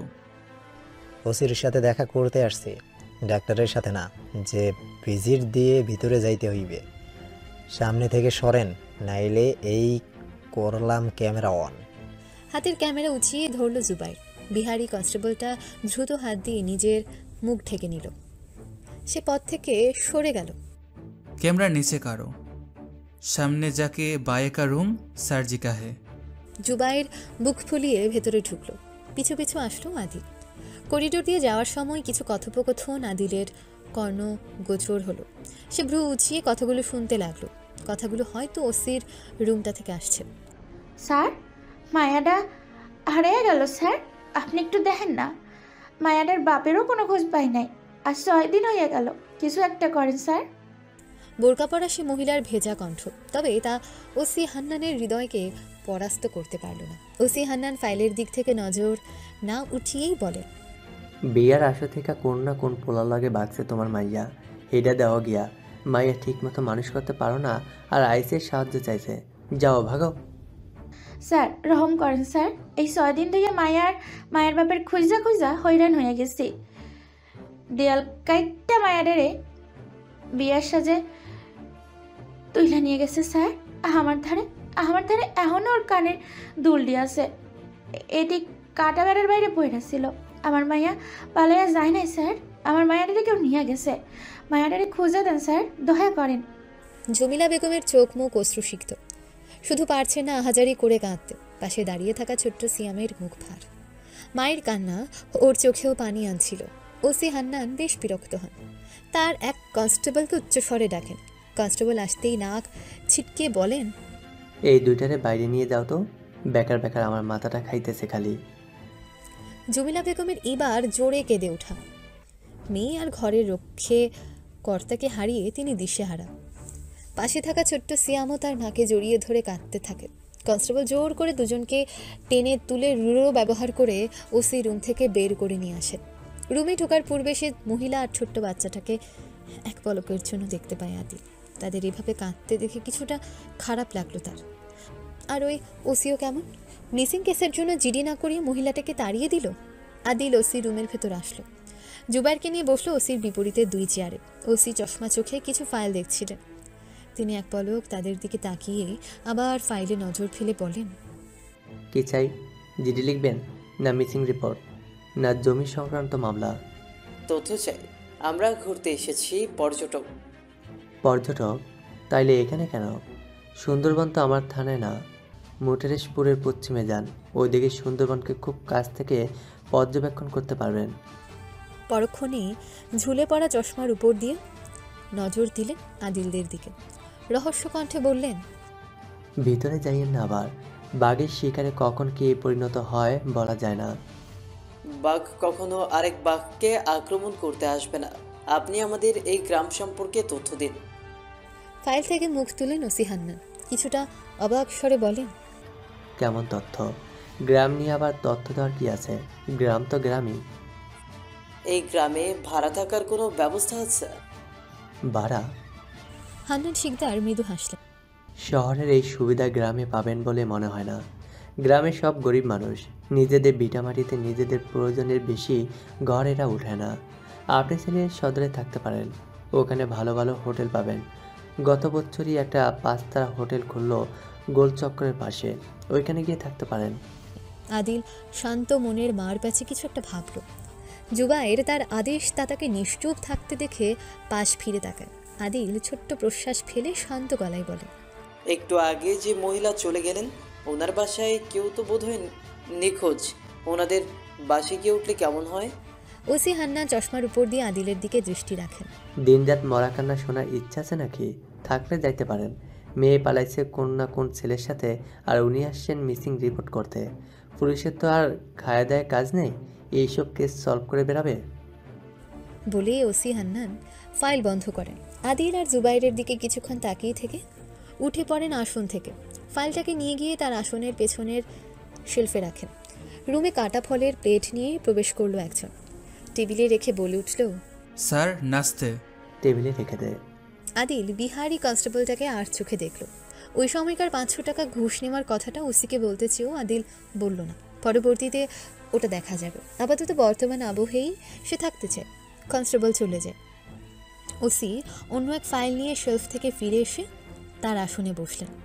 নিন ফল খান, মধুরেশপুরের বিখ্যাত আপেল। ধন্যবাদ, আমাদের প্রয়োজন নেই। প্রসঙ্গ পাল্টালো আদিল। যিনি এসেছিলেন ওনার নাম? আমরা তার বাসা খুঁজে পাবো কিভাবে? গ্রামের যে কাউকে যায়া মইনুল বললে ডেকে দেবে। আপেল খেতে খেতে ফাইলে চোখ রাখলো ওসি হান্নান। যাইলা আবার কি? জুবাইর জিজ্ঞেস করে, জেলে জেলে গ্রামের লোক যাইলা বলে। আপনি চাইলে কিন্তু একজন কনস্টেবলকে আমাদের সাথে দিতে পারতেন বাড়ি খুঁজে দেওয়ার জন্য। পুলিশ মানুষের সেবায় নিয়োজিত, কথাটা অর্থবোধক করা যেত তাহলে। হান্নান কিছুটা বিরক্তি নিয়ে ফিরে তাকায় সায়নের দিকে, মুখে মৃদু রাগান্বিত ভাব। দিন শেষে আপনাদের সেবায় মানুষ উপকৃত হবে, এই কাজই তো প্রতি আপনারা। আমরা গ্রামে নতুন, ক্ষেত্রবিশেষে আমাদের যতটুকু সহযোগিতা করবেন বাইরেও আমরা ততটুকুই নাম করে বেড়াবো। আপনাদের অসহযোগিতা দেখালে সেটাই কিন্তু ভিডিওতে যাবে। ভিডিওতে মানে? আমরা কন্টেন্ট ক্রিয়েটর, নানা জায়গায় ভ্রমণ করে তার ট্রাভেল ব্লগ করি। সুন্দরবন ঘুরতে আসা হয়নি, তাই এবার আসলাম। স্থানীয় পুলিশের এমন সহযোগী মনোভাব না থাকা, অসৎ আচরণ, এগুলোও কিন্তু আমাদের ভিডিওতে যাবে। তবে যদি আপনি চান এর বিপরীতটাও যেতে পারে। হান্নান বিরক্তি দৃষ্টে তাকিয়ে থাকে আদিলদের দিকে, মুখে রুড়ো ভাব। তিনি হাতের ফাইলটাকে জোরে শব্দ করে শেলফে ঢুকিয়ে রাখেন। হাঁক ছেড়ে ডাক দেন কনস্টেবলকে, সোহেল এদেরকে মইনুল জাইলার বাড়ি পর্যন্ত দিয়ে আয়। জুবাইর খুশি হয়, শেষমেশ তাদের থাকার জায়গা পাওয়া গেছে। কনস্টেবল আসে, আদিল জুবাইর উঠে দাঁড়ায়। কনস্টেবলের সাথে যাওয়ার পূর্বে হান্নানের চোখে চোখ রেখে নিজের রুক্ষতার জানান দিয়েছেন।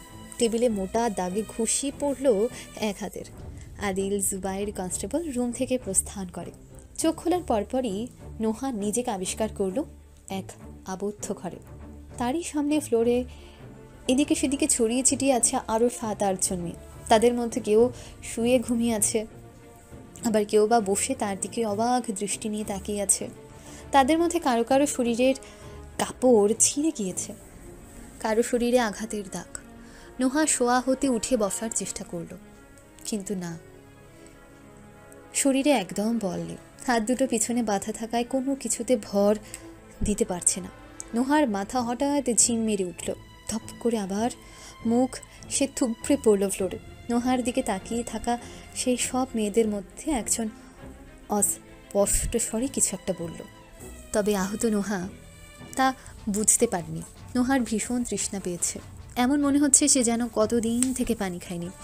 গলা একদম শুকনো, লালা গ্রন্থি থেকেও মুখে লালা নিঃসরণও যেন বন্ধ হওয়ার দ্বার প্রান্তে। নোহার চোখ বুজে আসতে লাগলো। সে চেষ্টা করেও চোখের পাতা দুটো খোলা রাখতে পারছে না। আধো বোঝা চোখে করুণ গলায় সে বলে উঠল, পানি, পানি খাবো, পানি।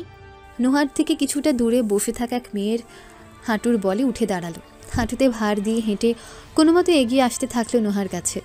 নোহার চোখের পাতা ক্রমেই একে অপরের সাথে আঠার মতো লেগে যাচ্ছিল। শত চেষ্টা করেও যেন দু চোখের পাতা খোলা রাখা যাচ্ছে না।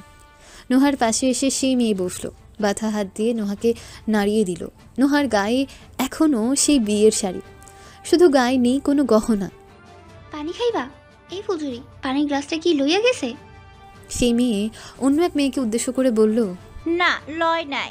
পেছনে বাঁধা হাত দিয়ে তার কিছুটা পাশে পড়ে থাকা গ্লাসটাকে ঠেলে গড়িয়ে দিল নোহার পাশের মেয়েটার দিকে।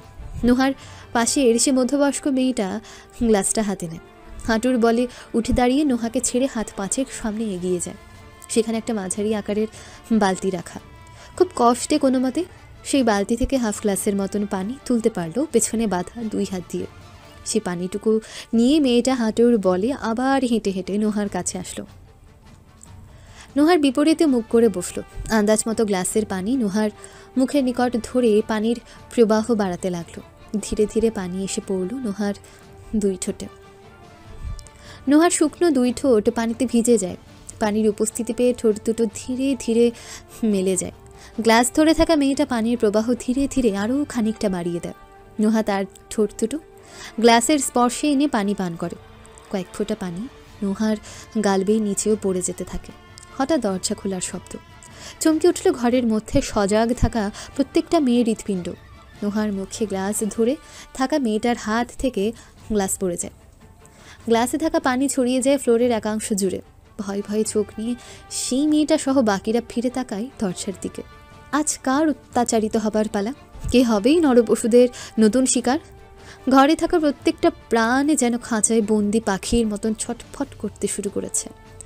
নোহার তৃষ্ণার্ত গলা পানি খুঁজতে থাকে করুণভাবে। তখনই হঠাৎ দরজা খুলে ভেতরে প্রবেশ করে দুই শ্বেতাঙ্গ পুরুষ। বুমেরাং। কলিং বেলের শব্দ ক্রমান্বয়ে বেড়েই চলেছে। সাবিনা দ্বিধাগ্রস্ত। দরজা খুলবে নাকি দৌড়ে পালাবে? সে যেন মুহূর্তের জন্য হতবিহ্বল হয়ে পড়ল। কলিং বেল যেন ফেটে যাওয়ার উপক্রম। এখন আবার দরজায় করাঘাতও পড়তে শুরু করেছে। না, আর চুপ থাকা যাবে না, কিছু একটা করতেই হবে। সাবিনা দ্রুত একটা লম্বা কাপড় এনে ফ্লোরে পড়ে থাকা মৃত দেহটা ঢেকে দিল। লম্বা দুই এক শ্বাস নিয়ে ঠান্ডা মাথায় এগিয়ে গিয়ে দরজাটা খুলে দিল। এতবার বেল দিতেছি, কানে শোনো না? দরজার অপর পাশ থেকে গজগজ করে বলে উঠলেন এক বয়স্ক মহিলা। সাবিনা হাফ ছেড়ে বাঁচল। বাড়িওয়ালা এসেছে, নিশ্চয়ই এখনও সেই লোক নিচেই আছে। উপরে আসা শুরু করার আগেই তাকে পরবর্তী পদক্ষেপ নিতে হবে। কি হলো, চুপ করে আছো কেন? কোথায় ছিলা তুমি? এতবার কলিং বেল বাজালাম, কোনো সারা শব্দ নাই। আসলে আমি ওয়াশরুমে ছিলাম, তাই শুনতে পাইনি। সাবিনা সরল স্বীকারোক্তি বাড়িওয়ালার মেজাজ কমিয়ে দেয়। মহিলাটা কণ্ঠস্বর কমিয়ে বললেন, ভাড়া কবে দিবা? ছেলেটা অসুস্থ, চিকিৎসা করাতে গিয়ে বিপুল অর্থ খরচ হয়েছে। এখন বিদেশ নেওয়ার চিন্তা করছি, তাই ভাড়া নিতে এত তোড়জোড়। তুমি তো জানোই আমি এর আগে কখনোই ভাড়ার জন্য এত বিরক্ত করতাম না, কিন্তু এবার আমি পরিস্থিতির শিকার। মাসের ভাড়াটা যদি দ্রুত দিয়ে দিতে। মহিলা থামলেন। আপা, জানেনই তো রাজ হঠাৎ মারা গেল। ও তো প্রতি মাসে আপনাকে আগে ভাগে ভাড়া দিয়ে দেয়, কিন্তু এবার যে ও নেই। সাবিনা লম্বা শ্বাস নিয়ে বলল, তবে সমস্যা নেই, আমার কাল বেতন হওয়ার কথা। আমি কালকে আপনাকে গিয়ে ভাড়াটা দিয়ে আসবো। সাবিনার অনুনয় কণ্ঠ। ঠিক আছে, আমার ছেলেটার জন্য দোয়া করিও। একটাই ছেলে, ওর অসুস্থতা আমাকে কষ্ট দিচ্ছে। ভালো থেকো, সময় পেলে উপরে এসো, একবার ছেলেটাকে দেখে যেও। জি অবশ্যই আপা। ভদ্রমহিলা সিঁড়ি বেয়ে উপরে চলে যান। তার প্রস্থানের সঙ্গে সঙ্গে সাবিনা উকি মেরে দেখতে লাগলো কেউ উপরে আসছে কিনা। টেনশনে মাথা কাজ করছে না। আঙুলে আঙুল ফোড়ন কাটতে শুরু করেছে। পরিস্থিতি এতটাই অপরিচিত যে এমতাবস্থায় কি করা যায় তা সাবিনার মাথায় আসছে না। সে দরজার বাইরে থেকে লাশটার দিকে তাকালো। লাশটার পাগুলো বোরকা হতে বেরিয়ে আছে। বোরখা? আরে এটাকেও তো সে ঢাল হিসেবে ব্যবহার করতে পারে। উত্তেজনায় সাবিনার শরীর কাঁপছে। সে দ্রুত ঘরে প্রবেশ করে দরজা এঁটে দিল। বেশ খানিকক্ষণ পর 4 তলার ফ্ল্যাটের দরজা খুলে বেরিয়ে এলো এক বোরকা পরিহিত মহিলা। মুখ কালো কাপড়ে ঢাকা, কাঁধে ঝুলছে লেডিস ব্যাগ। সাবিনার মনের ভয় কিছুটা কমেছে। নতুন পরিকল্পনা অনুযায়ী এখন সে নিজেই মুনতাহা। ওষুধ ভর্তি লেডিস ব্যাগটাও এখন তার কাঁধে। এখন শুধু সে অজ্ঞাতনামা লোকটার আসার অপেক্ষা। সাবিনা সিঁড়ির রেলিং ধরে নিচে কিছুক্ষণ পরপর তাকাচ্ছে। দরজার সামনে জায়গায় পায়চারি করছে। হঠাৎ হন্তদন্ত হয়ে দুজন লোককে সে স্ট্রেচার নিয়ে উঠতে দেখল। গায়ে ওয়ার্ড বয়দের মতন পোশাক। সাবিনা কিছুটা পিছিয়ে দাঁড়ালো। স্ট্রেচার ধরা লোক দুটো 4 তলায় এসে কিছুটা দ্বিধায় পড়ে গেল। তাদেরকে কত তলার কত নম্বর ফ্ল্যাটে যেতে বলা হয়েছিল তারা তা বেমালুম ভুলে গেছে। তাদের মধ্য হতে একজন সাবিনার দিকে এগিয়ে এসে হন্তদন্ত হয়ে বলল, আপু, বাড়িওয়ালা কয় তলায় থাকেন? সাবিনা চট করে তার পরিকল্পনায় কিছুটা পরিবর্তন আনলো। বলে উঠল, এটা তো বাড়িওয়ালার ফ্ল্যাট, আসুন ভিতরে আসুন। সাবিনা দ্রুত সেই দুজন অ্যাম্বুলেন্স কর্মীকে নিজের ফ্ল্যাটের ভেতর নিয়ে এলো। ফ্লোরের মেঝেতে পড়ে আছে 3 পিস পরিহিত এক যুবতী মেয়ে। সাবিনা দ্রুত সেই মেয়েটার পাশে গিয়ে বসে ভেজা কণ্ঠে বলতে লাগলো, আপু বিষ খেয়েছে, আপনারা প্লিজ তাড়াতাড়ি ওকে হসপিটালে নিয়ে যান, নইলে আমার আপু মারা যাবে। এই ধরো ধরো, মেয়েটাকে উঠাও। স্ট্রেচার নিচে রেখে অ্যাম্বুলেন্সের কর্মী দুজন লাশটাকে ধরাধরি করে টেনে উঠালো। সাবিনাও মুনতাহার মাথার দিকটা ধরে তাদেরকে সাহায্য করলো।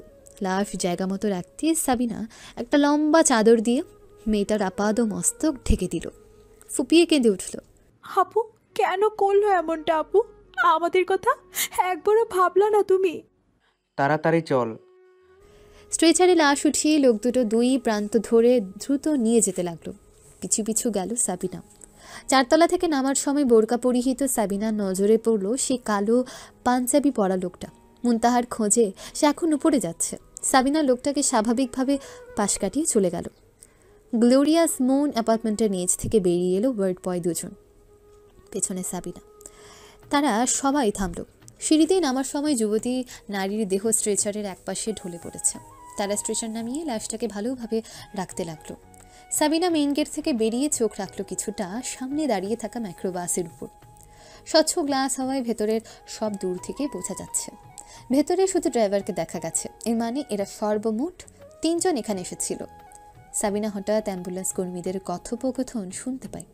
সে দ্রুত অ্যাপার্টমেন্টের ভেতরে চলে গেল। মায়াটা তো মারা গেছে। উপস্থিত প্রথম ওয়ার্ড বয় বলল, হ্যাঁ, মুখ দিয়া নীল ফেনা পড়তেছে। দ্বিতীয় লোকের কণ্ঠেও ভয়। সাবিনা এসে দাঁড়ালো লোক দুটোর পাশে। আপা, আপনার বোন মারা গেছে। বিমর্ষ মুখে বলল এক ওয়ার্ড বয়। সাবিনা চুপ করে থম মেরে দাঁড়িয়ে রইল কিছুক্ষণ। অ্যাম্বুলেন্সের কর্মীরা বেশ কিছু সময় পর তাকে, আপা, আপনার বোন রে তাইলে অহন কি করমু? হাসপাতালে নিয়ে যামু নাকি এখানে রাখা দিমু? ভাই, আমার মামা আসছে, আপনারা ওনার গাড়িতে আমার বোনকে তুলে দিন। বোনকে তো বাঁচাতে পারলাম না। সাবিনার কণ্ঠ ভিজে এলো। বাবা মাকে তো একবার বোনের লাশ দেখাতে হবে। আপনারা আসুন। মামা বাহিরে গাড়ি নিয়ে দাঁড়িয়ে আছেন। অ্যাম্বুলেন্সের কর্মী দুজন লাশ সহ স্ট্রেচার তুলে সাবিনার সাথে অ্যাপার্টমেন্টের বাইরে এলো। সামনের কালো মাইক্রোবাসের সামনে আসতে সাবিনা ভেতরে ড্রাইভারকে উদ্দেশ্য করে কণ্ঠ পরিবর্তন করে বলল, পিছনটা খুলেন। আপনি কে? মুনতাহা, পেছনটা খুলেন, সাবিনাকে আনছি। ড্রাইভার প্রথম অবাক হলেও পরবর্তীতে পেছনের ডিক্কির লক খুলে দেয়। অ্যাম্বুলেন্সের কর্মী দুজন ডিক্কি খুলে লাশটাকে যত্নের সহিত ভেতরে রেখে দেয়। সাবিনা অতি সাবধানতায় লাশের মুখের দিকের কাপড় শক্তভাবে ধরে রাখে যাতে তা সরে না যায়। লাশ রেখে অ্যাম্বুলেন্সের কর্মী দুজন চলে যায়। ডিক্কি কোনো মতে লাগিয়ে বোরকা পরিহিত সাবিনা ঘুরে সামনে ড্রাইভারের দরজার পাশে আসে। লাশটা নিয়ে যান। সাবিনা তার কণ্ঠ পরিবর্তন করে বলল, কোথায় নিয়ে যাব? সাবিনা কিছু একটা ভেবে বলল। পর মুহূর্তে বলল, আমাদের আস্থানায় নিয়ে যান স্যার, আর আমি পরবর্তীতে আসছি। সাবিনার ছোট্ট মেয়ে ফাতেমাকে নিয়ে আমি স্যারের সাথে কিছু কথা বলবো। সাবিনার মেয়েটার আবার কি হয়েছে? মেয়েটা ছোট ছিল তো, মায়ের মৃত্যু দেখে হাউমা করে কাঁদতেছে। এই মতো অবস্থায় তো তাকে নিয়ে অ্যাপার্টমেন্ট থেকে বেরোনো যাবে না, তাই সুযোগ বুঝে আমরা মেয়েটাকে বের করে আনবো। আপনি চলে যান। আপনার গলার কি হইল? ভার ভার লাগতেছে যে। সাবিনা গলা ভাঙানি দিল। ওই বজ্জাত মহিলাটা আমার গলা টিপে ধরেছিল, এখন কথা বলতে গেলে সমস্যা হচ্ছে। আপনি যান, আর সময় নষ্ট করিয়েন না, আমি স্যারকে নিয়ে পরবর্তীতে আসছি। গাড়ি ড্রাইভার পরবর্তীতে আর উত্তর দেয়নি, তিনি লাশটাকে নিয়ে চলে যান। সাবিনার মাথার উপর থেকে যেন অনেক বড় সড়ো একটা বোঝা নেমে গেল। সে স্বস্তির নিঃশ্বাস ফেলল। দূরে চোখ পড়তেই দেখল এখন অ্যাম্বুলেন্সের কর্মীরা তার জন্য অপেক্ষা করছে। সাবিনা অ্যাম্বুলেন্সের কর্মী দুজনের দিকে এগিয়ে আসলো। পথিমধ্যে কাঁধ থেকে ব্যাগটা নামিয়ে তার ভেতর থেকে নিজের ছোট্ট পার্সটা বের করলো। তা থেকে 500 টাকার একটা নোট নিয়ে অ্যাম্বুলেন্সের কর্মী দুজনকে দিল। বলল, আসলে ভাই, আমি বাড়িওয়ালা না, আমাদের এই ফ্ল্যাটটাও বাড়িওয়ালাদের না।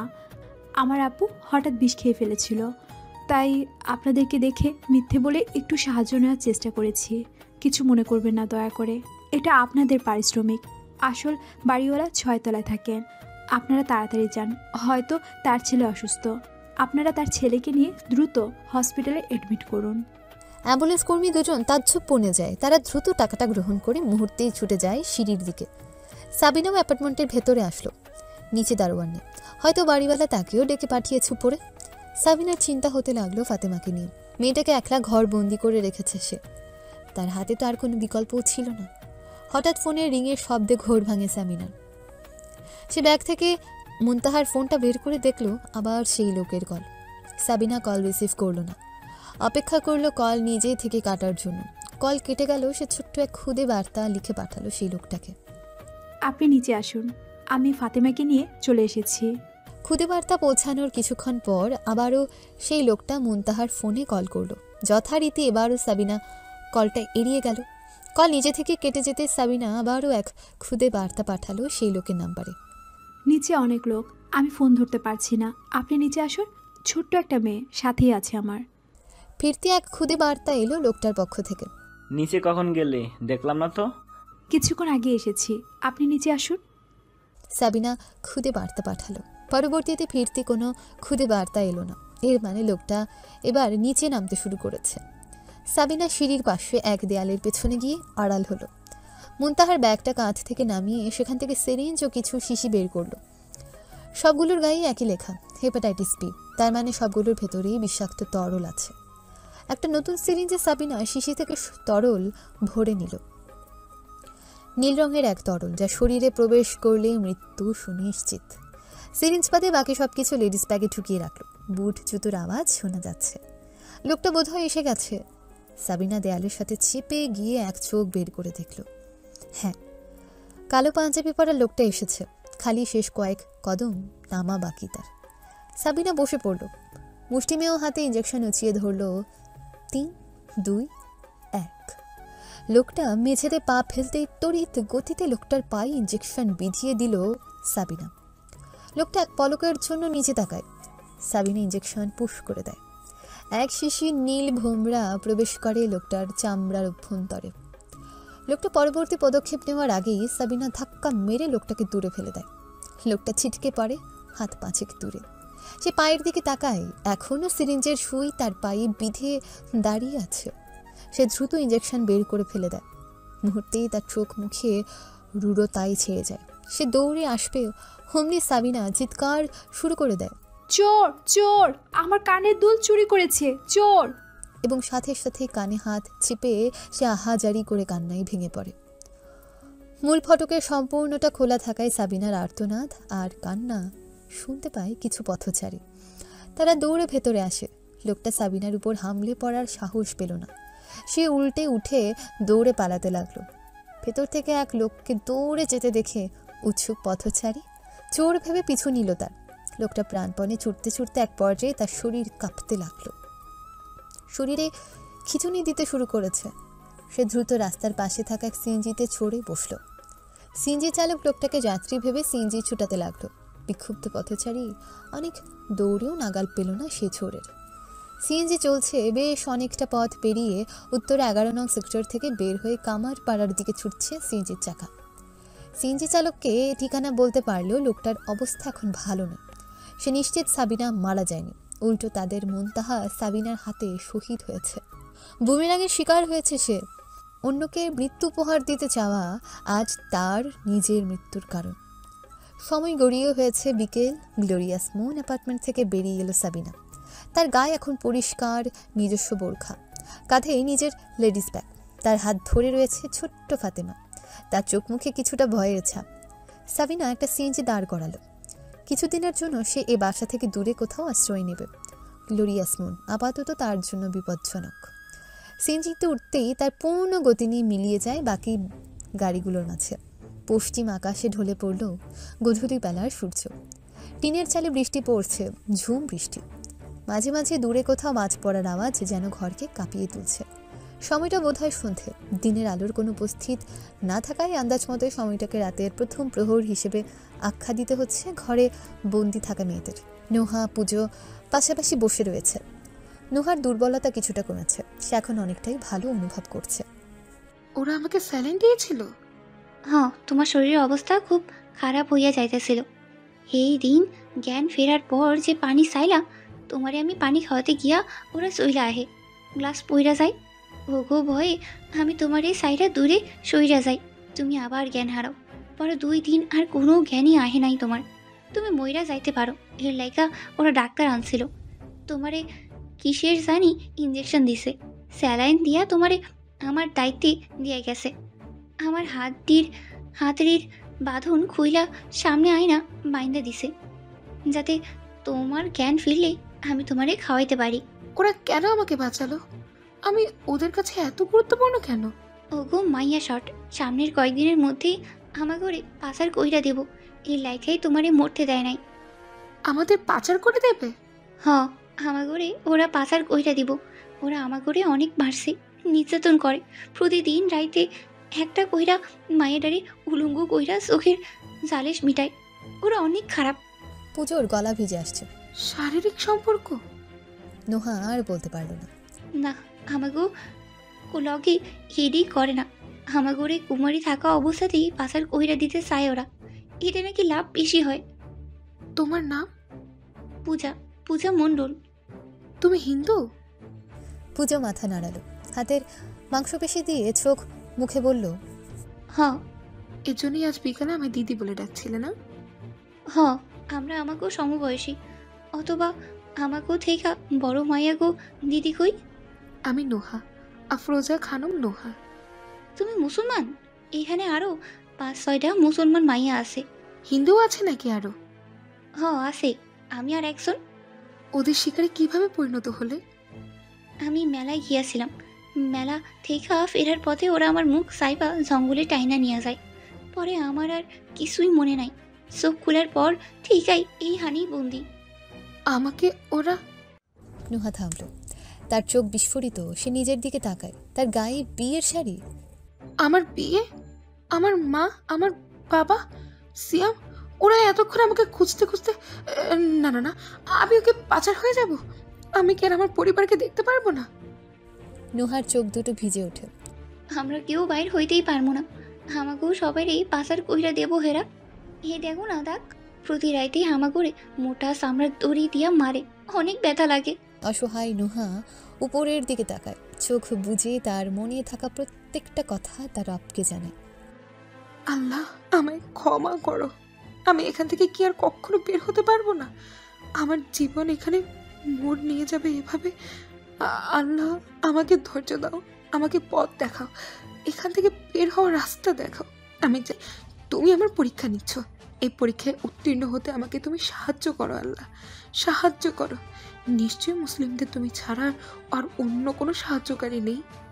ঘরে থাকা কিছু মেয়েরা ঘুমিয়ে আছে এদিক সেদিক এলোমেলো ভাবে। কেউ বা ঝিমোচ্ছে, কেউ বা নোহা আর পূজার দিকে চেয়ে তাদের কথা শুনছে। আমি নামাজ পড়বো, আমাকে 6 দিনের নামাজ কাজা করতে হবে, কিন্তু ওজু? নামাজ পড়বা? নামাজ পড়লে কি হইব? পূজা অবুঝ মনে জিজ্ঞেস করলো। নোহা চোখ মুছে শান্ত গলায় বলে, নামাজ আমাদের মুসলিমদের ফরজ ইবাদত। নামাজ পড়লে আল্লাহ খুশি হন, একই সাথে আমাদের প্রতিদিনই সন্তুষ্ট হন। নামাজ পড়ে আল্লাহর কাছে কিছু চাইলে আল্লাহ সেই ইচ্ছা পূরণ করে দেন। তুমি এখন তাহলে নামাজ পড়বা? হ্যাঁ। আচ্ছা, ওরা আমাকে কি পানি দেবে উজু করার জন্য? ওরা কি 3 বেলা খাবার দেওয়া ছাড়া আর কখনো আসে না? আসে, তয় রাইতের বেলা আমাগরে নির্যাতন করতে। এমনিতে কখনো কারো প্রকৃতির ডাকে সাড়া দিতে হয়েছে উপরের ওই দড়িটা দেখতেছো, ওইটা 2 বার টান দিতে হয়, তাহলে ওরা আইয়া নিয়ে যায়। আবার কাম শেষ হইলে আয়না ঘরে ঢুকায়, তালা বন্ধ কইরা ফেলে। আমি যদি রশিটা 2 বার টেনে ওদের থেকে পানি চাই, ওরা কি দেবে? না, ওরা 3 বেলা আইয়া একটা বড় বালতি দিয়া যায়, ওই বালতি থেকেই পানি নিয়া আমরা খাই। ওই বালতির পানি লাগলে আর প্রকৃতির ডাকে সাড়া দিতে হইলে দড়িটা টানতে কইছে, না হলে অহেতুক টানলে ওরা কইছে আমাকেও সবারই কাপড় সারা উলঙ্গ কইরা অত্যাচার করব, মারবো। নুহা কিছুটা আশাহত হয়। তার 6 দিনের নামাজ কাজা হয়ে আছে, তাকে যেগুলো এখন পড়ে নিতেই হবে। কিন্তু কি করা যায়? বেশ কিছুক্ষণ ভাবার পর নোহার মাথায় কিছু একটা আসলো। উজ্জ্বল চোখ মুখ নিয়ে পুজোকে এসে বলল, রাতের বেলার খাবার একটু পরেই দেবে, তাই না? হ, কেন? তোমার খিদা লাগছে? না, বালতিতে অনেকটাই পানি আছে। আমি ওইখান থেকে কিছুটা পানি নিয়ে উজু করি, তারপর তো ওরা আসলে পানি ভরা বালতি দিয়েই যাবে, সমস্যা হবে না তখন আর। আচ্ছা ঠিক আছে, তাই বেশি পানি খরচ কইরো না, ওরা খাওন দিতে মাঝে মাঝে দেরিও করে। চিন্তা করো না, আমার বেশি পানি লাগবে না। নোহার মুখে এবার হতাশার কোনো ছাপই নেই। আল্লাহর প্রতি যার ভরসা থাকে সে কোনো কিছুতে কখনোই হতাশ হয় না। নোহাও তেমন। আল্লাহর উপর ভরসা তার মনের জড়তা, ভয়, দুশ্চিন্তা সব এক নিমিষেই কাটিয়ে ফেলেছে। নোহা বালতিটা নিয়ে ঘরের এক কোণে গিয়ে উজু করল। কোনটা? দরজার পাশে। পানি গড়ে গড়ে দরজার নিচের ছোট্ট ফাঁকা অংশ দিয়ে বাইরে চলে যায়। বাইরে থেকে ভেসে আসে বজ্রপাতের আওয়াজ। শাড়িতে তেমন একটা ময়লা লাগেনি, অনেকটাই পরিষ্কার। নোহা শাড়িটা পূজার সাহায্য নিয়ে কিছুটা খুলে কোমরে শাড়ির অনেকটাই পেঁচিয়ে রাখা। নোহা সেখান থেকে কয়েক প্যাচ শাড়ি খুলে আঁচল লম্বা করে, এরপর শরীর পেঁচিয়ে নিয়ে অতিরিক্ত আঁচলটা শাড়ি থেকে ছিঁড়ে নেয়। নতুন শাড়ি হাওয়ায় ছিঁড়তে বেগ পেতে হচ্ছিল দুজনকে, তবে নোহা দেয়ালের উঁচু ধারালো অংশে ঘষে ঘষে কাজটাকে কিছুটা সহজ করে নেয়। সে আঁচলটুকুকে জায়নামাজ বানিয়ে ফ্লোরে বিছায়, শরীরের দুর্বলতা অনেকটাই নেই। মনের উজ্জীবিত হওয়াটা শরীরকেও দারুণভাবে সাহায্য করেছে। নোহা পূজার থেকে আন্দাজ মতো সূর্য উদয় আর অস্ত যাওয়ার দিক নির্দেশনা নিয়ে পশ্চিম দিক বের করে। এরপর সে পাশে মুখ করে দাঁড়িয়ে যায় জায়নামাজে। নিয়ত পড়ার পর আল্লাহু আকবর ধ্বনির মধ্য দিয়ে নামাজে প্রবেশ করে। নোহা সালাম ফিরিয়ে ডান কাঁধে মুখ ফিরায়, আবার সালাম ফিরিয়ে বাম কাঁধে মুখ ফিরায়। নামাজ শেষ করা মাত্রই 2 হাত তুলে আল্লাহর নিকট মনের সবটা ব্যক্ত করে। আল্লাহর নিকট সাহায্য চায়, ধৈর্য শক্তি চায়, একই সাথে চায় মনের সাহস।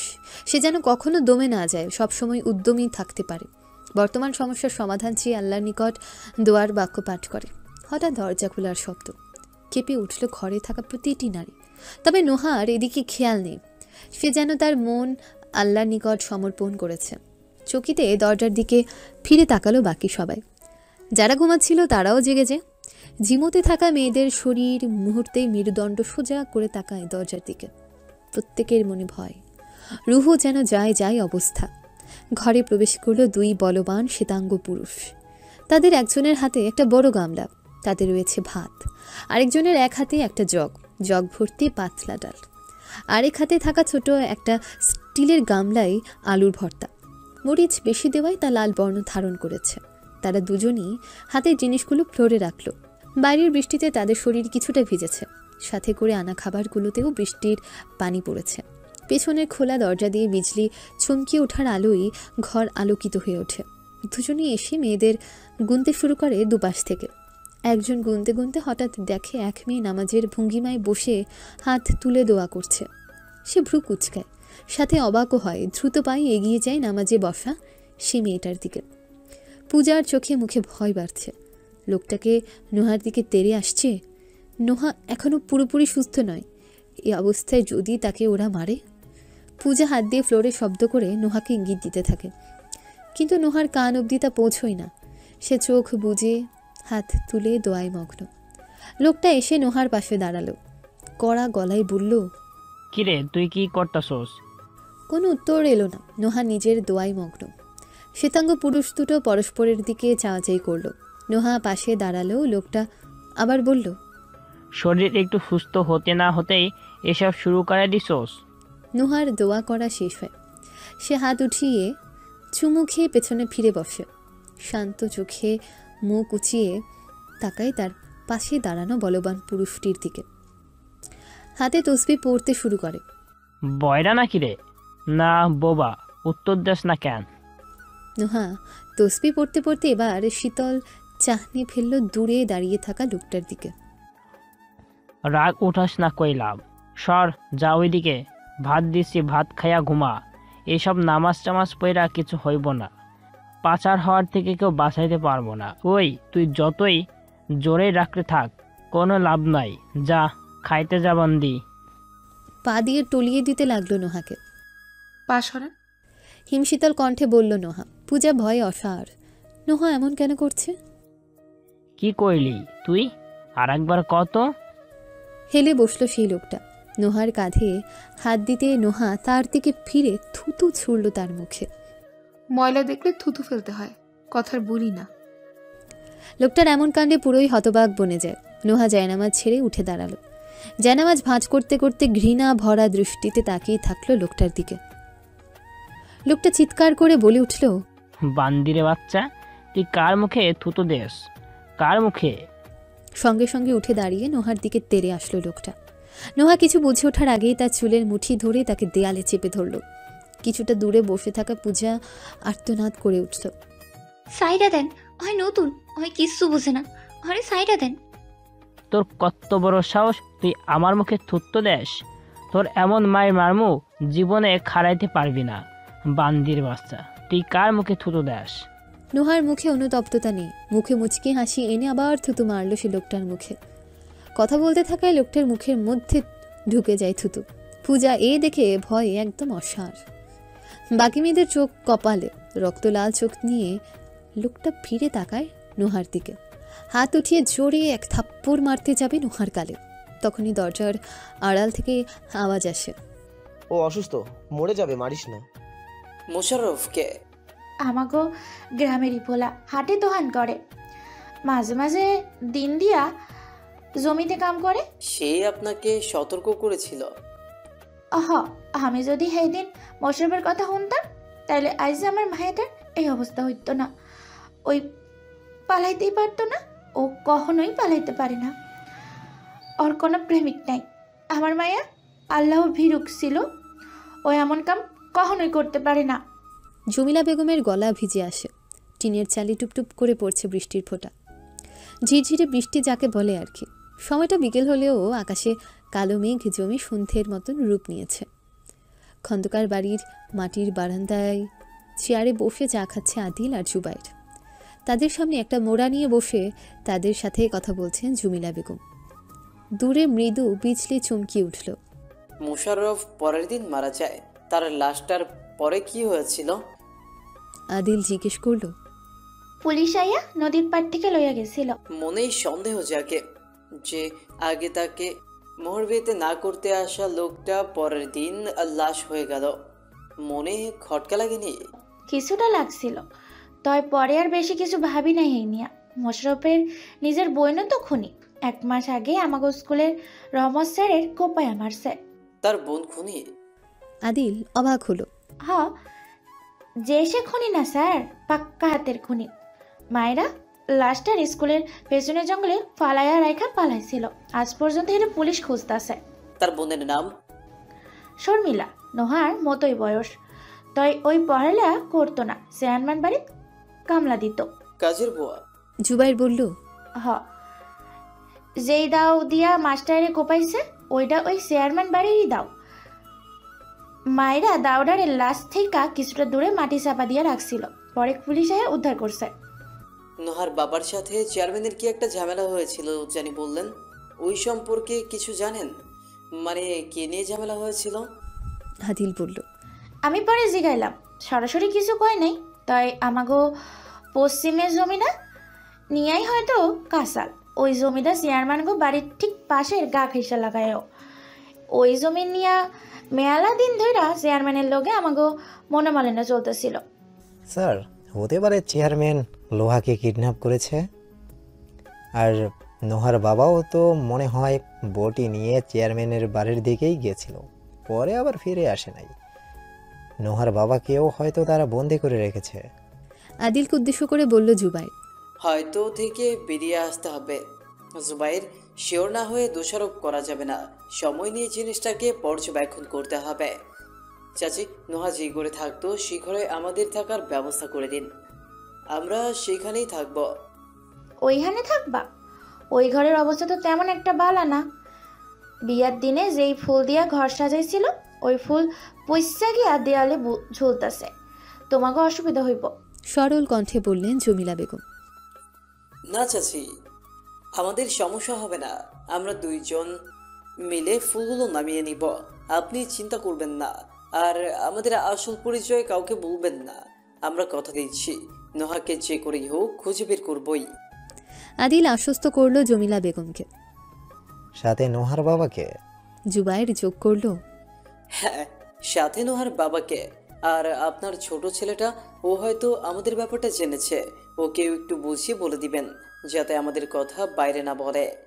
আচ্ছা, আমি শিয়ামরে কইয়া দিমনি, কাউরে না কইতে।